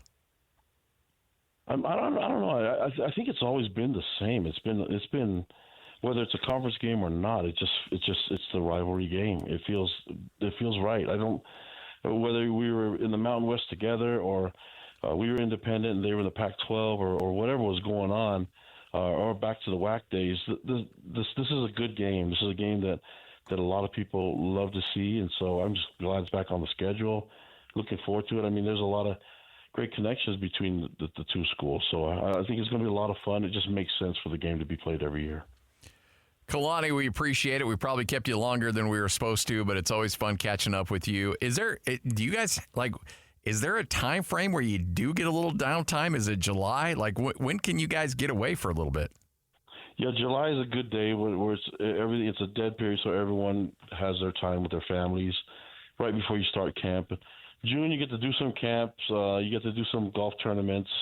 May, you get to do a couple of golf tournaments. I know Kyle and I were doing a tournament at the end of May here, the Coaches Classic that Lavelle, Dick Tomey, and others started. And so it's great to be part of that. But you try to get in as much as you can. But, I'm a seasonal golfer, so if you look and there's snow falling from the ground, that means no golf for me. You know what I mean? And if there's a hot dog and a Coke, then I'm probably going to be out there playing no matter what the weather is. There you go. It's one of those moments where it's still ball. We just adjust. We just do what we can. But it means football's right around the corner, man. I love this moment. I love this time of year. Yeah, it's the best, man, for sure. Coach, you're the best. Thanks for hanging out with us, and we look forward to catching up with you again before the season starts. Thanks, Kalani. Love you guys. Appreciate it. You got it. Kalani Sitake right here on 97.5, the KSL Sports Zone. Great insight as always. One of my favorite interviews, one of my favorite dudes on the planet, not going to lie. Yeah, he is. He's great. I don't know if people understand how blessed we are here in the state of Utah to have genuinely good people like Kalani Sitake, Kyle Whittingham, Blake Anderson. And have a couple of those as long as we've had them. Yeah, exactly. And, Blake's such a great individual to work with. We were just up there on campus with him, and he sat down with us for like 30 minutes. Yeah. While I was choking and nearly threw up on the table. We haven't told that story. Oh, no, because I'm still embarrassed about it. Hans and Scotty coming up next. Another edition of Whole World News right here on 97.5, the KSL Sports Zone. This is Jake Scott and Ben Anderson. I don't get the Met Gala. I don't get its relevance. I don't understand. I know it's a fundraiser for the opera or something, but it's supposed to be an exclusive guest list, right? Isn't that why the elite makes of it the elite something relevant? Did you see that Ben Simmons was there? Ben Simmons shouldn't be invited to Denny's. Obviously, this thing is not that hard to get into if Ben Simmons is there. I mean, he's pretty striking, 6'9" and good-looking guy. He stinks. He's not a good basketball player. Got a bad attitude. I like the concept of the Met Gala, and at the same time, it looks like the setting of where Ra's al Ghul and Bane would show up in a Batman movie of being like, haven't you guys totally lost touch? This is where we're going to take over the world. Ra's al Ghul would invade the Met Gala and say, we're taking everybody prisoner except for Ben Simmons. No, he's going to walk not in important enough. And say, guys, we got the wrong spot. Ben Simmons is here. Ben Simmons at the Met Gala. What are you doing here, dude? Hear Jake Scott and Ben Anderson every day from 10 to noon on 97.5 The KSL Sports Zone. Go! It's time to span the globe for the hard-hitting news you care about. Well, not really. But hey, at least we found it interesting. This is Whole World News on 97.5 The KSL Sports Zone. We've got the whole world in our hands. You got the whole world in our hands. We've got the whole world in our hands. We've got the whole world in our hands. We've got the whole world in our hands. You got you and me, brother, in our hands. You've got you and me, sister, in our hands. You've got you and me, brother. Hans and Scotty, 97.5, the KSL Sports Zone. It's another edition of Whole World News, Hans. And how good is Anthony Edwards? Oh, I love him. Love his game. He'll always be the villain in the Adam Sandler movie, though. Yeah, the basketball movie. Is that Driven? I can't remember where he finds the kid in Europe. Yeah, Swift. Yeah. I can't remember. What was the name of that, Lloyd? It's a pretty good movie, though. It wasn't bad. The Jazz had that guy for a bit. Yeah. He was with the Jazz when they filmed it. I can't remember that guy's name. But Anthony Edwards is good in that movie, but, man, he's better on the court. Holy cow. We're just watching some highlights of him here. And Hustle. That's right. Queen Latifah. The Juancho Hernan Gomez. There it is. Hernan Gomez. Scotty, could you ever imagine... Do you remember the China scandal or near scandal where there were the golden bears at the zoo that they thought were people in costumes? Oh, yeah. And then they did an investigation and they're like, nope, those are just golden bears and they're just human-like. There was another scandal in China, but there's some major fallout. They build it as a baby panda exhibit. The problem is they didn't have baby pandas, so they took a bunch of chow chow dogs and they trimmed them up and spray painted their eyes. Oh no! And spray painted their fur. Yeah. So that they had the black and white panda markings, and they put them out there as baby pandas. Aw, boo! That's horrible. Every day from 8 a.m. to 5 p.m. Spray painting some poor animal out there. They put chow chows spray painted like pandas, and everybody thought it was baby pandas for a good long time. But then they're like, those baby pandas have long legs, and they're barking. And they're moving fast. And so all of a sudden... They catch on to it. Yeah, pandas are supposed to be big, rotund, slow. Docile. Yeah, and then you got these Yeah, chow-chows are barkers. Oh, my gosh. They're nippers. You know, they don't look anything like a panda. No. I mean, but you got to pull up the pictures of how they spray painted them. They spray painted their eyes black. Oh, it's not okay. And then they spray painted their backs black so that There's a video of them, the little baby pandas or the chow chows dressed like baby pandas walking around.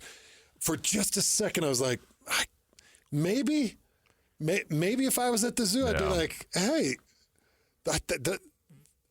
I think those are baby pandas. Yeah. But then you see their tail, and you're like, I don't think a baby panda has a wrap around the back tail. Yeah. So this zoo in China might be going down. Hans and Scotty, Wendy's with us from Bell Medical. And Wendy, it's been so much fun to chat with you throughout the day. But I think the important thing to note is that there's a lot of, you hop on Instagram or whatever, and you see these, so-called trainers are like, if you want to get rid of this belly fat, do this and this and this. Right. Correct me if I'm wrong. There's really no specific workouts that can identify specific areas. Right. And there's going to be certain areas, whether it's genetics or just how your body's built, that there can be highly trained, highly honed athletes that still have love handles because they just can't, they just won't go away. Right. You described it perfectly. There are areas of the body, no matter what we do, even our leanest athletes that will come to us and say, hey, I cannot get rid of this area. So you're absolutely right. And because of that, then we are able to go in and spot reduce, as you just said, and get rid of those areas. So let's just talk about, because people have been listening to the show today, and they're trying to assemble all the information that we're giving them, and they're hearing that it's a fat removal procedure. Mm-hmm. It's a non-invasive or a minimally invasive fat removal procedure, and they're starting to work the numbers. Cost-wise, what are we looking at for somebody that wants to come in and get that chest area trimmed up, take a 3, 4, 5 inches off the waist and get that dad bod removed? Right. Talking to the dads, that's $6,995. So $6,995.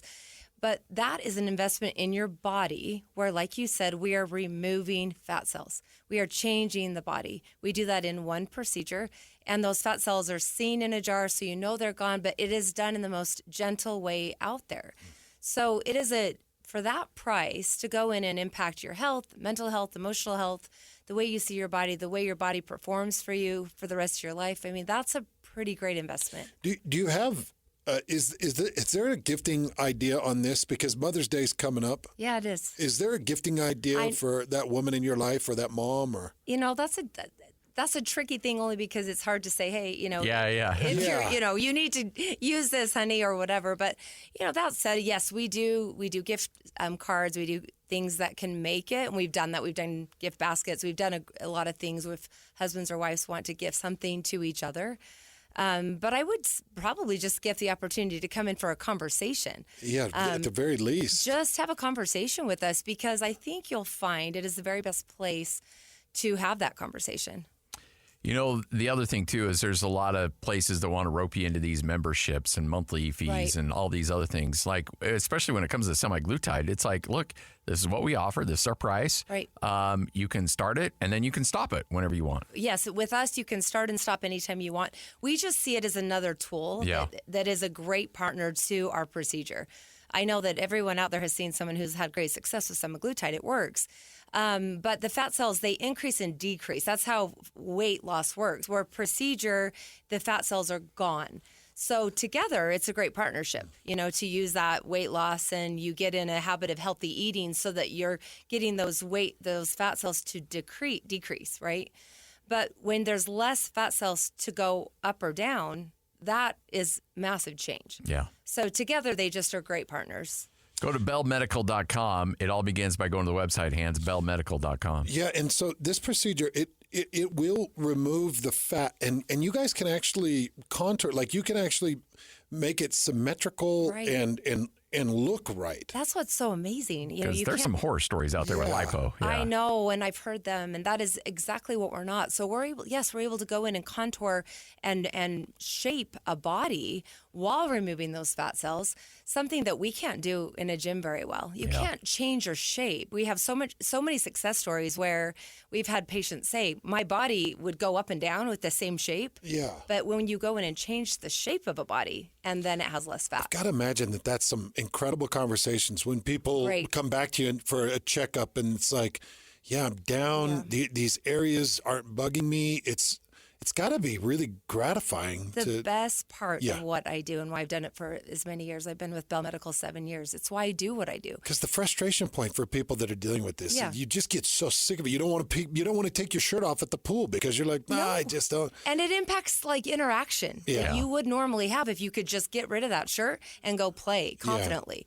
So it is worth the investment in your body. Hans and Scotty, go to bellmedical.com. That's BELLE medical.com. You can see a ton of really crazy before and after pictures that just shows the transformation and what you can do. Again, bellmedical.com. Get there now. That's bellmedical.com. This is 97.5, the KSL Sports Zone. Any part of the show, every moment of every show is available in podcast form by searching Hans and Scotty on your favorite podcasting platform or online at KSLSports.com. This is Hans Olsen and Scotty G on 97.5, the KSL Sports Zone.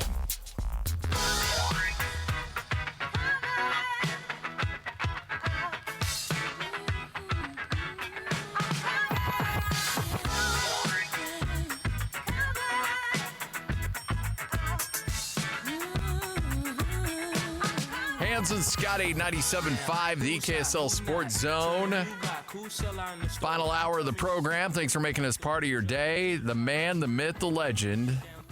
Not only is he a better hockey player than you, he knows more about hockey than you, and he's probably a better person than you are. He's got better facial hair. Better facial hair by far. Jay Stevens, kind enough to join us. Wow, that's quite an intro. Hey, look, you're part of the family now, Jay. I appreciate it. We love up our guys. This took 8 years. Man, Jay, you wouldn't even need a face guard, man. That mustache will protect that whole lower half. How long you been rocking the stash? I grew this out for COVID. Oh, really? Honestly, just during COVID, I grew it out, and then I just refused to let it go. Now I like it. Yeah, well, geesh. I mean, you can do like the little circles on the end of it, Yeah, too. I absolutely can. It gets creative sometimes. Yeah. It sits well on you. Yeah. How are you enjoying the postseason so far? This has just been amazing. Just so much fun to look at the team and look at the potential of the team. And I keep saying our team and we're going into the draft and Utah's first draft pick and just the announcement of the practice facility, which happens to be right down the street from my house. Oh, that doesn't suck. Yeah, I mean, everything's just fallen into place. Like I feel like I found a lamp and I rubbed it and there's a genie somewhere. I don't remember that part, but that just feels like all my wishes are coming true. All right, so draft lottery coming up tonight. Yeah. And I think everybody here is aware of the NBA draft lottery, very similar with the NHL where Utah's got, a 6.7% chance? 7.5, yeah. 7.5, yeah. Yep. To jump into that number one spot. But also there's people below them that can jump over the top of them and push them down in the draft, correct? Correct. And if you remember last year, everybody thought for sure it was the Ducks or the Sharks were going to have the first pick overall. They had the highest odds. And then the Blackhawks came out of nowhere and got Connor Bedard. The player... How did he do this year? He did phenomenal. Like, he lived up to the billing for sure. He was exactly what... He got hurt... And if he wouldn't have gotten hurt, he would have set some records. But he definitely lived up to the billing. And then this year we've got Macklin Celebrini, 17-year-old phenom out of Boston University, outstanding, and without a question, he's the number one pick. And he's a generational player. He's not up to the Bedard standard, but he's definitely up to that standard where you're like, this guy's going to change our organization. And when you have a guy like Clayton Keller already in there, and then you bring in a winger like Macklin, that would be amazing. That'd be the big hit. Amazing for this team, yeah. And then after that, it gets a little muddy. Honestly, it just depends. You really have to go off your team needs after that. Armstrong, our GM, has talked a lot about wanting big defensemen, and there are some big defensemen in the draft. There's a 6'2" Shinov out of he's a Belarusian, but he's been playing at Michigan State University. And we've got... out of the OHL, we've got a kid named Sam Dickinson and Zev Bionum out of Denver University, the national champs. What's a typical size and build of what you would call a defenseman? So what they're looking for these days are 6'2" and over. Typically they've been, 5'10" to 6'2". They keep getting bigger. The problem is if you get too big, you typically lose a little bit of that speed. And we saw that with Utah's own Daniel Brickley, who's a phenomenal player, had a phenomenal college career, could have picked anywhere he wanted to go in the NHL, literally had an offer from every team because he was undrafted coming out of college as one of the top defensemen. And he's just big, and he just lacked that one extra step of speed that you needed. And that's where these top picks have that speed. And they've proven so far that they have that speed. And that's what you want. That's kind of the body style you want. You want big, but they can't be so big that guys are just blowing past them. Yeah. So what you're saying, though, is if you need a defenseman, this is a good draft to need a defenseman. Absolutely. I mean, to see this many defensemen rated at the top of everybody's draft pick, there's a bunch of different companies that put out their draft list, and then there's like the consolidated. And I'm looking at it right now, and I'm seeing the top 2 picks are centers, and then it's defenseman, forward, defenseman. Wow. So that's kind of perfect for us, where we don't technically we have some restricted free agents that we're going to re-sign on defense, but they also have a bunch of unrestricted free agents and a bunch of openings on defense, so I think they'll fill through the draft. So odds are Utah's going to be picking somewhere between 6 and 8. I mean, just playing the odds. Yeah.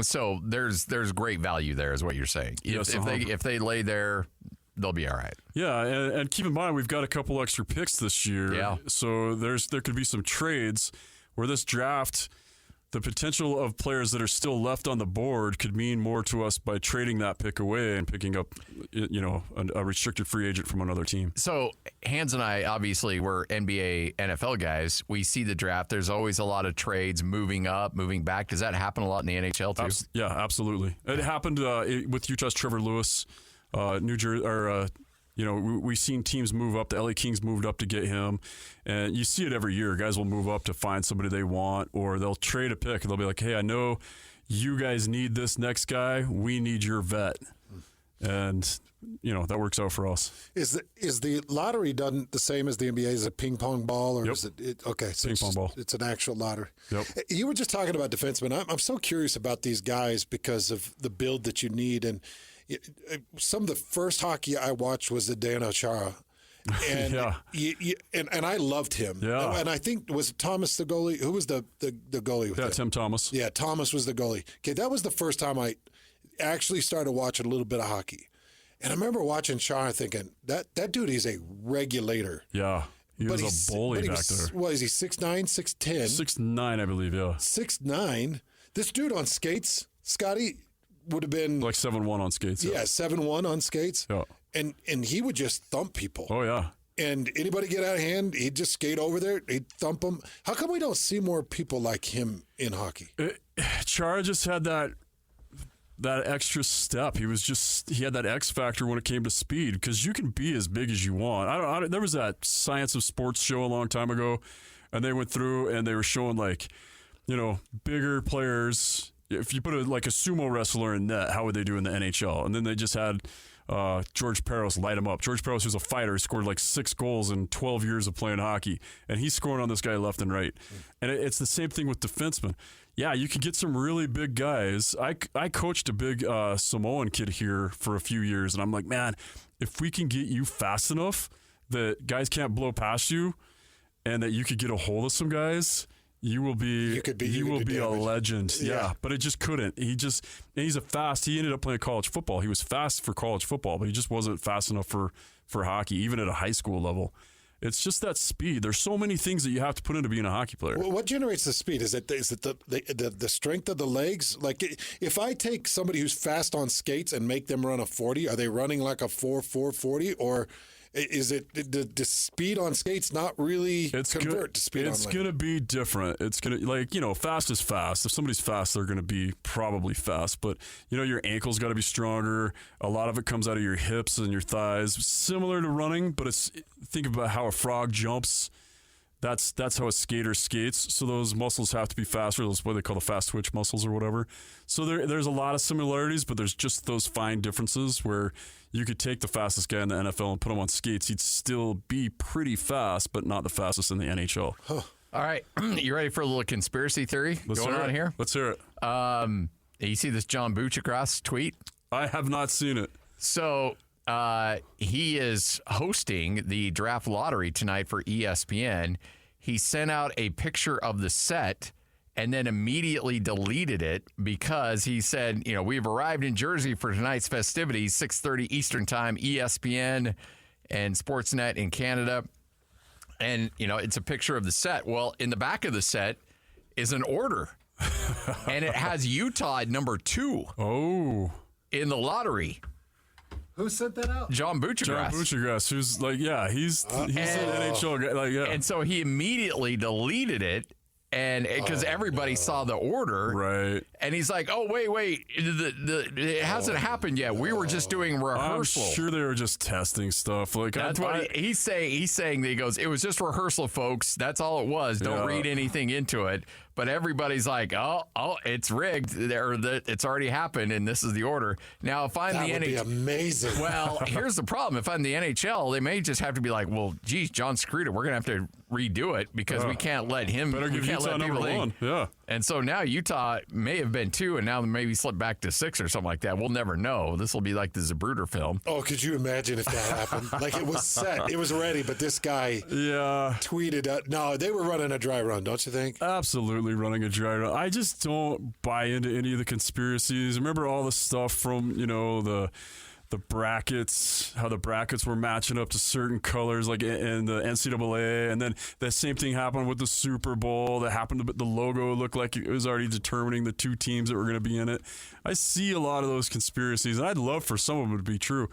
Like my dad's one of the best conspiracy theorists on every realm, and you get one of them right, and in his mind it proves all the rest of them. But I just can't see how you would convince anybody in the NHL or any pro sport guy to go along with a script. Hey, speaking of that, I'm not saying it's a script that they've already done the lottery. Oh, right, and that's how it played out. And he accidentally just not the saying that they wanted that to happen, but that they did the lottery already, and they're planning for it. And that's the draft order from the lottery that's already taken place. Yeah, I don't think so. It's just got to be a dry run. That's what Buccigross is trying to say. Is like, but if you're doing a dry run, wouldn't you just do it in the normal order that the ping pong balls and the percentages that they would come out? Why would you randomly put Utah number 2 in a dry run? Well, maybe that's how the ping pong balls came out in the dry run. Seriously, they probably did the whole thing. Like, let's get together and do a full test. We'll pull the ping pong balls. I'm trying to give people hope here, Jay. I know. Look, here's the hope. It probably didn't already happen, but here's the hope. Last year, Chicago should not have had the first pick, and they got the first pick. This year, Utah shouldn't have the first pick. But this is a Cinderella story of all Cinderella stories. It's a magical year. This could be the most magical year to say, hey, not only did we help all these players that have been, they've had all this weight on their back, besides just trying to be a professional hockey player, trying to play well enough to stay in the league another year, trying to keep selling tickets, all the weight that goes on that. There's also the weight of being talked about, like, you don't know if you're going to be playing in a college arena. You don't know all that stuff. I'm going to call it rescued. I think we rescued those players. We brought them to a better situation with a young, energetic owner. And, you want the Cinderella story, you want the hope, you get the first round pick. You get the first pick overall in the first round. That would be amazing. Just based off the conspiracy theories that we're kind of throwing out there, in Major League Baseball, you got the Black Sox, and the NFL, you've got Deflategate, and you've got Spygate, and you've got all these scandals. And by the way, we didn't talk about the fact that Brady admitted to deflating the footballs. Yeah. So you've got all these different scandals through these major leagues. What is the biggest NHL scandal that you've come across or that has been out there?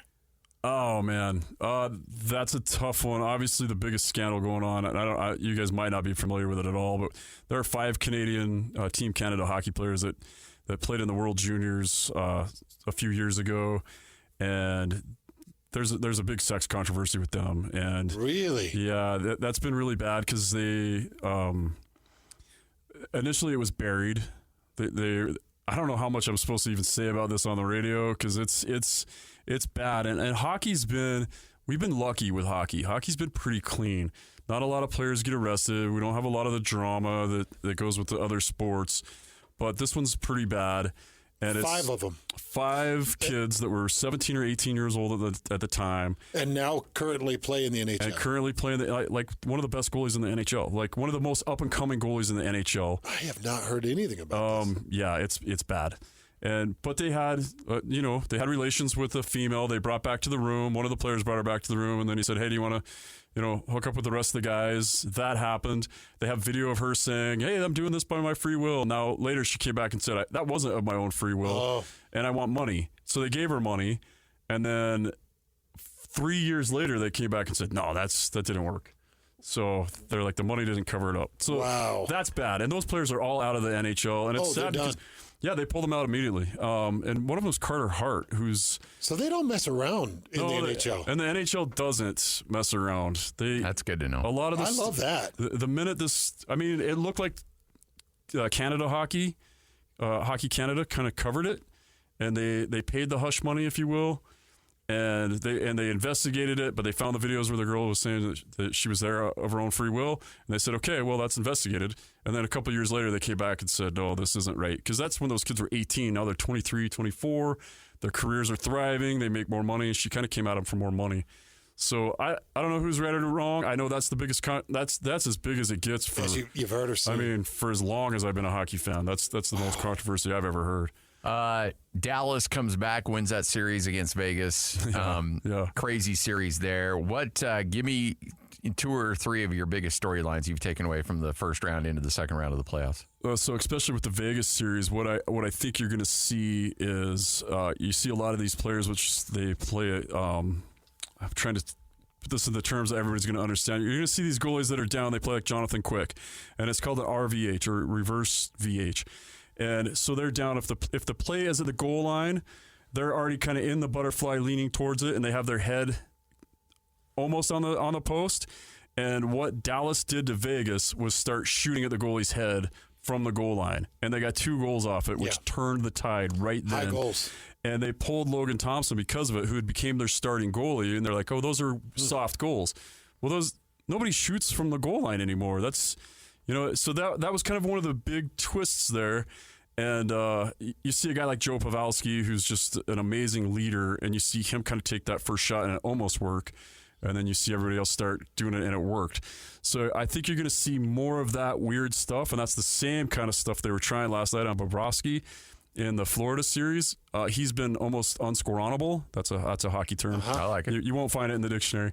But he's been unscoreable in these series. He's the reason they're in the second round, and they're just looking at these weird angle shots to find ways to beat goalies now. So I think that's what you're going to see more of these. Just they're shooting from all angles at all times and hoping to catch the goalie looking like it. Because as a goalie, you watch the puck come down on the right side, but you have to take a quick peek to the left to see what's being set up. Who's got better net protection, the Avalanche or the Stars? Avalanche. Oh. And that's their weakness. And it's still better than the Stars. Wow. I like Ottinger. Wow. I think Ottinger is great, and I think he's 1 year away from being one of the best, and he's an American, so I think that puts him up on my list a little bit. And he's also a Boston University kid. Jake Ottinger is phenomenal, and he is the best part of the Stars right now. So it's pretty equal, but goaltending is the weakest spot for Colorado, but I'd still give the tilt to Colorado. Salt Lake City Council meeting today. Plans should be unveiled by Smith Entertainment Group. Yeah. You'll have all the information on that, but kind of preview what we should be expecting, because this is a big deal coming up this afternoon. Yeah, and I'm getting a lot of hate because everybody thinks I know some stuff, which I had to learn not from the Smith Entertainment Group about Abravanel Hall. I had to just kind of, as a current government employee, I kind of leaned on some other government employees to find out. But yeah, they're going to revitalize downtown Salt Lake. They're going to change the Delta Center. They're going to make it bigger on the sides. They're hoping to get all this land that was kind of promised to them if they wouldn't take the hockey and the Jazz to Draper or to Sandy, where they own property. If they would keep it here, they'd work with them and give them money and give them land so that they could create this nice, safe entertainment value where you can come from all 4 directions, park easy, get into the area, come at 5 o'clock, feel safe, bring the family, have some food, have some shopping, have some drinks, hang out, have a good time, have a fan experience. And they want that for basketball. They want that for hockey. They want more music and more arts. So you're going to see, it's not just going to be a sports entertainment area, it's going to be an entertainment area. So I think if Abravanel Hall goes down, which it probably should, like it's too old. Yeah, no. If you've been there, I love it. It's fun to go to, but it's uncomfortable. It's just like it needs to be revitalized for sure. Yeah, for sure. And I think you're going to see all of that in these plans today. That's the big story, is that anything everybody hates change, but change is coming, and it's going to be for the good eventually for all of us, not just hockey fans, not just basketball fans, but for art fans and music fans. Love it. You're the best, man. Appreciate it. Thanks, Jay. Thanks, guys. Thanks for By the having way, me on. you're killing it. Utah Puck Report, everything else, just incredible coverage. So congratulations. And again, you've been a big resource for a lot of people that are now making their adjustment to hockey in Utah. So I'm excited about it. Thank you. I appreciate it. You got it. Jay Stevens right here on 97.5, the KSL Sports Zone. Again, keep tabs on him. He'll have all the insight on today's city council meeting as Smith Entertainment Group unveiling their plans for downtown and what that will entail and what it'll look like going forward. All right, Bell Medical in studio. Wendy has been kind enough to slum it with us all day today, and we appreciate it. It's been so fun. Hey, there's opportunities, and I think it's really important that people know that this isn't a vanity play. This is a confidence play. This is something where you can feel good about who you are. It's not what other people perceive you as. It's about your internal value of yourself and what you feel about yourself. Yes, I love that. Thank you for saying that. That's exactly what Bell Medical is about. It is really just a place where people can come and partner with us and use our tools to improve the way they see themselves and the way they feel about themselves. So if I want to get started on this, do I just go to bellmedical.com? Is that the best way? Yeah, go to the website. There's a lot of education there. You mentioned before and afters early on a segment. We have a lot of that there. It's a great tool just to get to know who we are. Also, our Instagram shows that as well. But the website will allow you to go to whatever clinic you're nearest. There are 3 in Utah, 1 in Pleasant Grove, Bountiful, and Draper. So we have those. And then we also have 1 in St. George. I think it's important to note, too, we haven't touched on this, but your dad bod makeover, which is just an incredible deal. When you go out and comparative shop, $69.95 is an incredible amount of savings. It is. But also you have interest-free financing available. We do have financing and interest-free, and we make it really affordable, and we offer ways to make payments. So I feel like we've done just about everything in regards to a red carpet treatment for an elective surgery to make it a great experience. Do you have older people come in, 60s, 70s, We 80s? treat a lot of older people, and that's been really fun. Husband, wife, they come in. A lot of them because they just want to improve retirement their health, age. Retirement, yes, we see a lot of that. And it's been fun to get close and personal to those people and just say, without Bell Medical, I could have never done this. Because I think you get to a point in your life where you think nothing's going to change. And then when all of a sudden your body does change and you get to wear something different, it's such a gift. There's obviously, the confidence level and everything else, but there's a lot of health factors in having too much belly fat, too, especially for men. There are so many health factors. I mean, and everything you hear from your doctor suggests getting rid of that. But I think a lot of people try, a lot of men try, and it just doesn't go away. Yeah, I've heard so many people say it's the first thing you gain and the last thing you lose.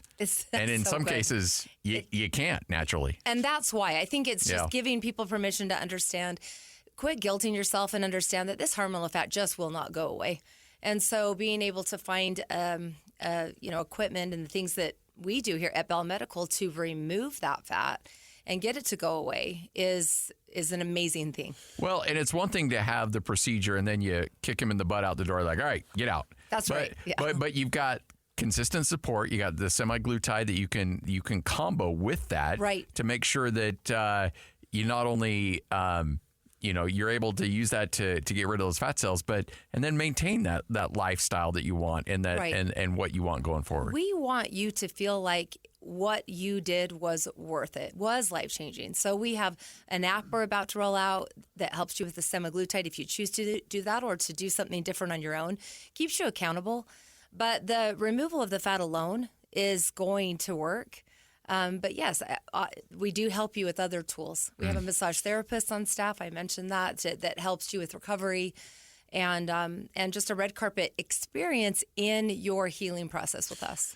I would just suggest go to bellmedical.com, and right there at the very top right corner it says book a free consultation. So that's one way you can book it. And that's where you should start. Wendy talked about it, we'll guide you to the location that's closest to you, but you can also click on the results and you can go down to before and afters, and there's hundreds of pictures, and you can just take a look at the dad bod makeover or the mom bod makeover, and you can see how the fat removal truly does reshape. I mean, it takes inches and it reshapes the midsection form, and for guys that upper pec area. Yes, you said it best. The reshaping. Yeah. You can't do that with diet and exercise. No, it's really a nice look. Just go check the before and afters, and if that's something that you feel like can improve your life, why not do it? I totally agree. Yeah. I get to see the after of the people that have decided to come do it, and it is amazing to see how happy they are with their bodies. BellMedical.com, BELLE medical.com. Get there now. That's BellMedical.com right here on 97.5, the KSL Sports Zone. Ladies and gentlemen, may I present... This is JJ and Alex. If the team did stay together, if the crew did stay together, no one would say, I want to build my team around Donovan Mitchell and Rudy Gobert. That's why the Jazz had to blow it up. Right. Because if they really wanted to contend with all this talent we just mentioned and all these teams, and we're seeing that come to fruition this year, Jamal Murray and Jokic, there's another duo that's still very formidable, right? The champs. The Jazz weren't anywhere close to that. With Donovan and Rudy and all the other pieces they had, they were a first round out. We didn't even mention the Suns or the Lakers or the Warriors. There's so many other teams here that have one or two dudes. The Jazz don't have that, so the Jazz had to blow those guys up and start over because what they really want is a title. If you're going to do that, you weren't going to get there with Donovan Mitchell. Catch JJ and Alex afternoons from 3 to 6. Presented by G2G Bars on 97.5, the KSL Sports Zone. This is Sports Roulette with Hanson Scotty on 97.5, the KSL Sports Zone.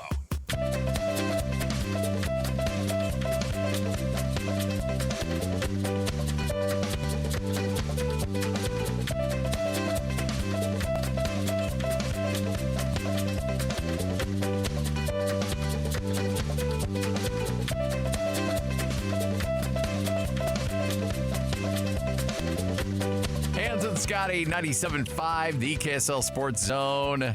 Time for another edition of Sports Roulette. We take some of the big storylines we've not got to, put it on a roulette wheel, we spin it, and the little white ball dances around. Wherever it lands is what we end up talking about. So with that, without further ado, Lloyd, fire up that wheel.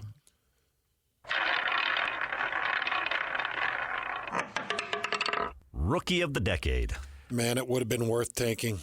Yeah. It would have been worth tanking and getting that 14% shot at the number one overall pick just for a whiff of Victor Wembanyama, because what he just did in his rookie season will not be replicated. And now, everybody's going to look at it and look at the Spurs record and be like, well, yeah, he did a lot of good, didn't he? The Spurs really knocked him dead. The Spurs weren't fantastic. Victor was. And some of the things he did were spectacular. First and foremost, he was a unanimous Rookie of the Year. He got all 99 first-place votes. And that's only the 6th unanimous Rookie of the Year in the last 40 years. Karl Anthony Towns, Damian Lillard, Blake Griffin, David Robinson, and Ralph Sampson back in 1984. That's your other 5. Wow. So you've got 6 real legendary players that were the unanimous Rookies of the Year. Played 71 games in his rookie season, which I found significant as well because of his slight build, Scotty. I was worried about his durability. I was worried about his ability to carry that physicality through the remainder of the season. I thought maybe he'd wear out because of his slight build, but he didn't. He went 71 games. He averaged 21.4 points, 10.6 rebounds, 4 assists, 3.6 blocks, and 1.2 steals. The last player to average 20, 10, 3 assists, 3 blocks in a single season was Shaquille O'Neal. In his MVP season in 1999. Yeah. It's the last guy to do it. So the numbers he's putting up is ridiculous. Only the second rookie in NBA history to lead the league in blocks. I didn't realize he led the league in blocks until I was doing the research on this Rookie of the Year nomination. He led the league in blocks. The only other rookie to do it was Manute Bol. Manute. And Manute didn't have what Wembanyama has. Manute was just tall. Manute was just extremely tall. He had his 5x5 against the Lakers. It was the first time that a rookie had ever had a 5x5 in NBA history. He is just, Uniquely incredible. Yep, this guy's going to take over the league. He's going to be the best player in the league for a long, long time. The other thing that is going to be interesting to watch, because it's really just when you're picking the all-defensive team now, it's just a positionless basketball, so you could pick 5 centers to be your all-defensive team. I think he might end up being on the all-defensive team. Yeah. Oh, I agree with that. In his rookie year. Yeah. Yep. I think so. Leading the league in blocks and his almost 2 steals per game. Yeah. Makes total sense. Absolutely could see that. He's deserving. If you took rookie away from his name and just looked at his stats, isn't that deserving to be? It's a defensive. Yeah, that's a defensive. Yeah. Definitely a candidate for all defensive team. At least first or second team. By the way, I think that comes out on Thursday, or is it Wednesday or Thursday? I think. Is it tomorrow or Thursday? I think it's Thursday, but I'm not sure on that one. All right, Lloyd, fired up.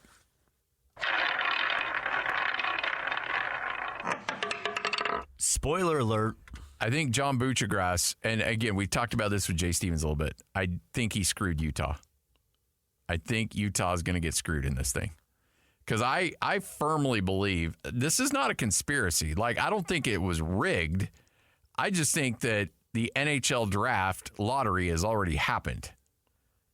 And John Buccigross sent out a tweet from the NHL draft set and accidentally included an order of teams on that set. Now, I've retweeted out. You can see it at Scotty G Zone. Somebody got a screenshot of it. John Buccigross immediately deleted the tweet. Immediately deleted it. And then later responded like, oh, guys, we're just in rehearsal. That's why it was posted that way. But it had San Jose at number 1, Utah at number 2, Chicago at 3, Anaheim at 4, Columbus at 5. Utah with the number 2 pick. Here's the thing. And we'll never know, but if in fact this was the draft lottery, that I'm not saying that the NHL scripted. I'm just saying that they went through the lottery process. They had the lottery balls, and this is how it played out with Utah getting the number 2 overall pick. And so they put it up on the board. They're going through their preps. Buccigross sends out the tweet, sees he screwed up, immediately deleted it.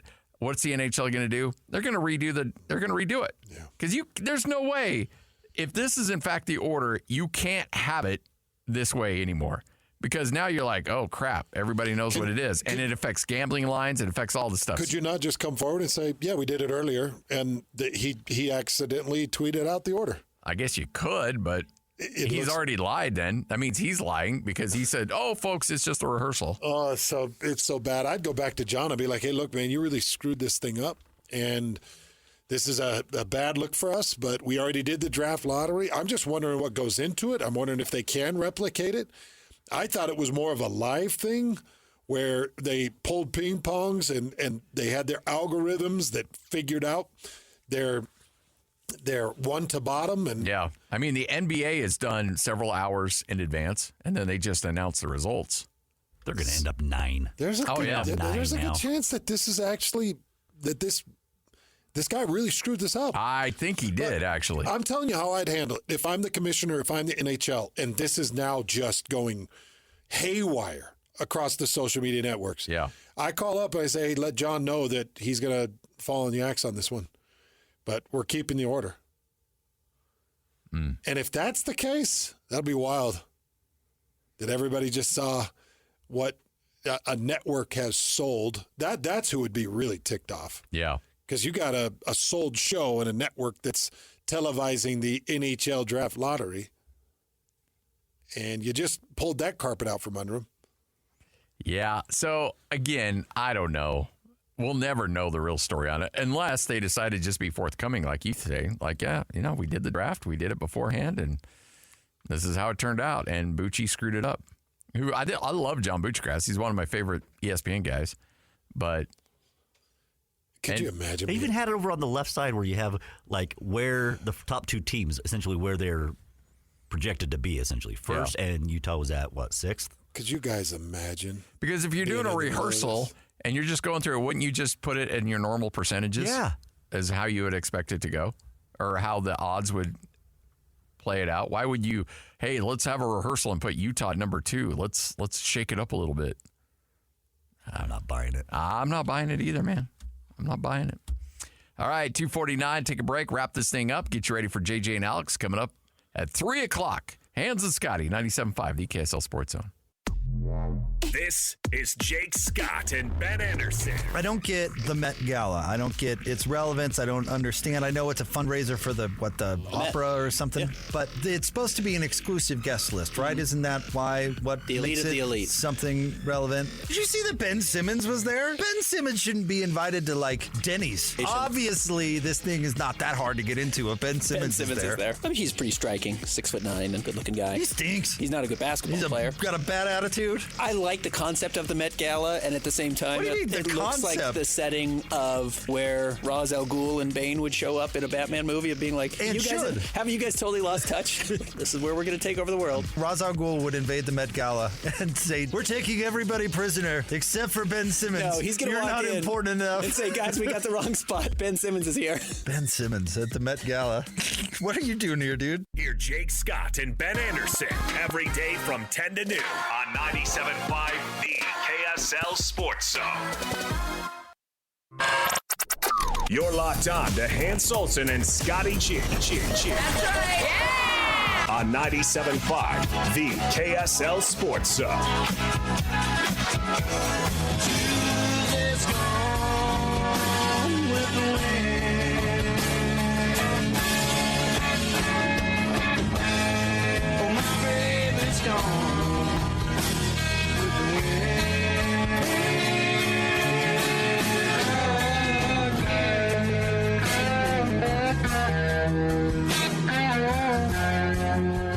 Hans Olsen, Scott Gerard wrapping up another edition of the show. It's been a fun one today. If you missed any of our conversations, including a great chat with Kalani Sitake, head coach at BYU, get to wherever you like podcasts.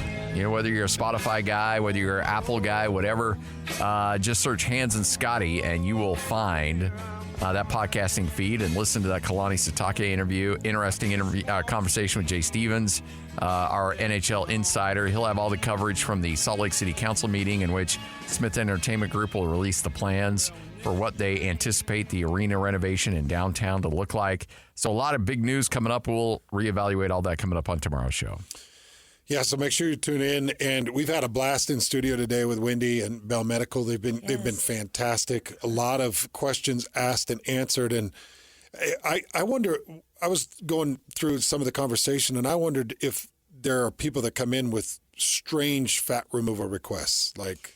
You know, I wouldn't say anything strange, but I will say that we've been able to. We've had people come in that have had injuries, that have had fat pockets that have just gone in unusual areas, making their body not proportionate.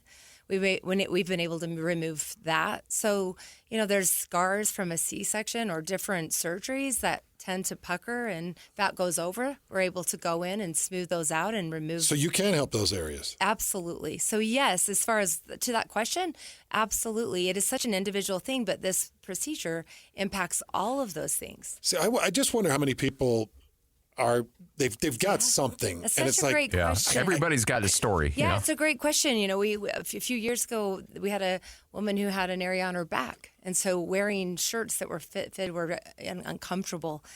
Some arms are another area where they feel lean in other areas, but their arms just have always caused them trouble. So we're able to go in and reduce the arms. If you've got a hot spot, something that really drives you nuts, something that you feel like you need to change so you can be a little bit more free and do the things that you want. Right. I think you're a perfect candidate. I think you're the person that we're looking for. So absolutely. Just go to bellmedical.com. And as I mentioned, you can just book a consultation right there. It's up in the top right corner of the website. Yes. And just book it and come in and just sit down. You don't, there's nothing to lose to come in and sit down and say, can you fix this? You know, I just really respect those that go and just get information and then make good decisions for their life. It's just great. Education's great, no matter what it is. Want to stress again, everybody has heard of semaglutide. They probably know of somebody that's had tremendous success with that. Mm-hmm. And they're like, Interesting. Well, this procedure and semaglutide, they can work in partnership with each other. They absolutely partner. And that is, we were able to, through semaglutide, get weight loss and healthy eating habits and all of the things that come with that drug. And that's a great drug, but partnered with actually changing the body. So the body now has less fat cells. So with semaglutide, those fat cells increase, decrease. But with procedure, they're removed completely and they're gone. So understand, too, that this, you might be thinking, the old liposuction costs were $20,000, $25,000. I remember when I was in college, there was a college buddy of mine that did liposuction. Oh.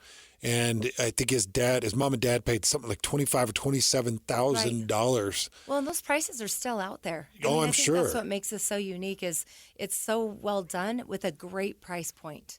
Yeah, so this price point for the dad bod specifically for our listeners, right? Something that's affordable and something that you can help with financing. Absolutely, we can help with financing. We do. It's a great price point.